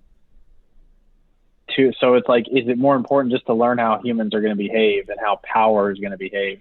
Because even if it doesn't repeat necessarily, it's the same things happen over and over in different platforms. Like, this person screws over this person, or this new thing, this new shiny object comes up, everyone chases it. It leads to demise. Well, like, I agree over and with over you, and over. But to me, that poses the question, like with philosophy, of like, can we break that cycle? Like, how often are we breaking the cycle? You know what I mean? Like, we all think we're doomed to repeat cycles and stuff like that, but the question is, can we slightly break the cycle every time? Eventually, the cycle gets wider and wider and wider out. Like, yeah, maybe a cycle, but it's how quick can you break that cycle and how much wider can you force it? It's just it's more and more people are born every day, and it's like you got to get more and more people on the same path or on the same track, and then get everyone to agree, or majority to agree, the cycle to break. You know what I mean? It's like, that's an infinite loop in itself. Like, and the problems we face today are so different. They're going to be different 10 years from now. Mm-hmm. Like, they didn't have social media 15 years ago. Yeah. Right. Or a very, very basic version of it. Like, but new social medias are coming out facing new problems. VR, universal basic. There's so many things. Automation. It's like, what? Like, man, dude, I really want to read a kid's history book now. That got me interested. Like, what the history that we lived already, you know, I know we're young, but like how that's actually going to be told, like 9/11, or Obama being elected, or the war in Dude, Iraq. Like, how is it? What's the perspective? I wonder. Like, is it like the Patriots took the Middle East? Like, what is it gonna be, dude? Like, I don't know, dude, the insurgents. What is that gonna be? I'm sure it's not in there yet. Well, I'm not sure it's not in there yet. But like 5 years from now, is that gonna be in there? Well, like, we don't talk about like all the crazy stuff that has already happened, like that was happening in the Middle East. Like, even like what would have been in our history books. Like right now, you're like, well, I wonder, like 2008, that would be in ours. Well, think about the things that happened in like the first Desert Storm and stuff like that, and all the mismanagement and stuff like that happened, that we never learned about. They just glossed over. Like, if you realize, like, our Desert Storm history, nothing. It's there, but we didn't, like, it was in our history book, but it was like a page and a half, and then you're on to the next thing. Yeah, it's so high level. Mm-hmm. It's like, hey, we went here. Some things happened. Okay, moving on. There was a new currency called crypto. It's like, there's so high level that it's like you can't get the nitty gritty. Yeah, but as far as like farther back history, I think it depends on, like you said, it depends on the person and how they interpret it, and if they want to tell you, like, it's always going to be their version of how they interpreted it. Because I remember our teacher that me and Clayton liked so much. I remember that's when I learned, or I started opening my eyes to, like, we weren't always the good guys. We were not always the good, because he actually told the other side. He was like, we would go into these countries. The CIA would go in, knock off a head of state, put on our own head of state in there, all for fighting communism, but it was just interesting. He finally gave the other side of the story. And I was like, huh. Mm-hmm. But we're always taught our whole lives that, like, we are the number one good guys in the world. Yeah. Like the way, I did enjoy that fact. Like even the idea of him, like, okay, I want a communism versus like democracy debate. Like, just that side of it of, like, I just want your brain to be ticking. Like, I want you to just think about it. Like, I don't care what the answer is. I just want your thought process on it. Because I remember I had one teacher come up to me after that, and he's like, he's like, I don't agree with communism at all, but he's like, I enjoyed your arguments to it. Like, and his thing was, like, you brought up points that made sense and that are real problems within our system. The other thing too is, like, as history goes on, like that okay period to, like, play with it. You know what I mean? Like, so it's okay for y'all now to have a fun debate about communism. Mm-hmm. Probably wasn't the case when that was you know what I mean? Dude, it may not be the case anymore with nowadays. Well, there's that too. You hurt somebody's feelings on that.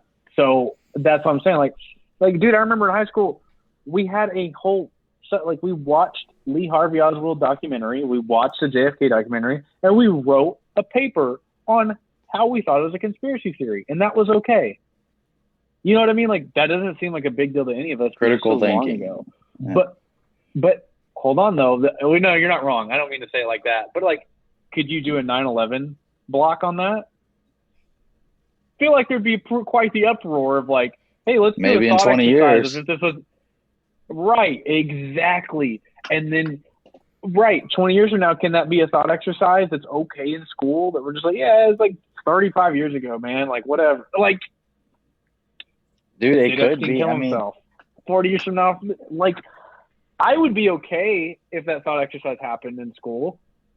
I mean, I think that's why it was so important when we learned about, when he taught, like, when he would teach us about the CIA doing stuff under the table for the government and foreign nations. Because it's like, hey, guys, the government is sleazy and they're going to do stuff without telling you. Like, I mean, not necessarily the whole point, but you know what I mean? Like, I think his point was just you should be thinking both sides. Yeah. Like, I felt like that was his argument. Yeah. I think his main philosophy was kind of like, you should always put yourself in the shoes of someone else as well to kind of help figure out what the solution is. Like, have that secondary perspective. Don't always look at it from one angle. Look at it from multiple angles. He would be an interesting guy to have on here. It's funny. It's funny to me because I would love to have the conversation with him if that's actually why he was doing it. Or if it was just, no, that's just what I thought to do. Like, I wonder if there was that forethought. Because, like, are we assigning more meaning to it than what it actually was for him? Dude, we could be, because I know that was his first year teaching. He was just really good at it. But that could be because it was his first year of, like, he wanted to shake things up. He wanted it to be different. Like, maybe, yeah. Dude, they're like, hey, stick to the curriculum now. You know, you can't be talking about that. Yeah. Now he's sucked into the machine, and he's like, oh, that subject, yeah, we don't do that anymore. That's stupid. Yeah. Like, he became one of the cogs, man. But yeah, like, dude, assigning more meaning to it, sometimes it's a thought exercise for him to just watch, to be like, maybe I'm wrong. Like, there's this joke. Dude, there's this joke that's like, it's like the reason adults always ask kids what they want to be when they grow up is because they're still trying to figure it out themselves. They're hoping, like, they hear a good idea. Huh. And it's like, that's kind of interesting. That is a fair perspective. It's like, I'm going to do that. Pretty smart. That really is. What are you going to do? Shit. All right, bros. Y'all got anything else y'all want to cover? I think that was good, bro. Yeah, I think we're solid. All right. Well, it's been Nobody Named Kevin podcast, episode 17. Quentin, where can they find us? TikTok, Twitter, and Instagram. Link down below in the description. All right, so we're committing to that. Well, if you've made it this far, like, comment, and subscribe. Thank you for listening.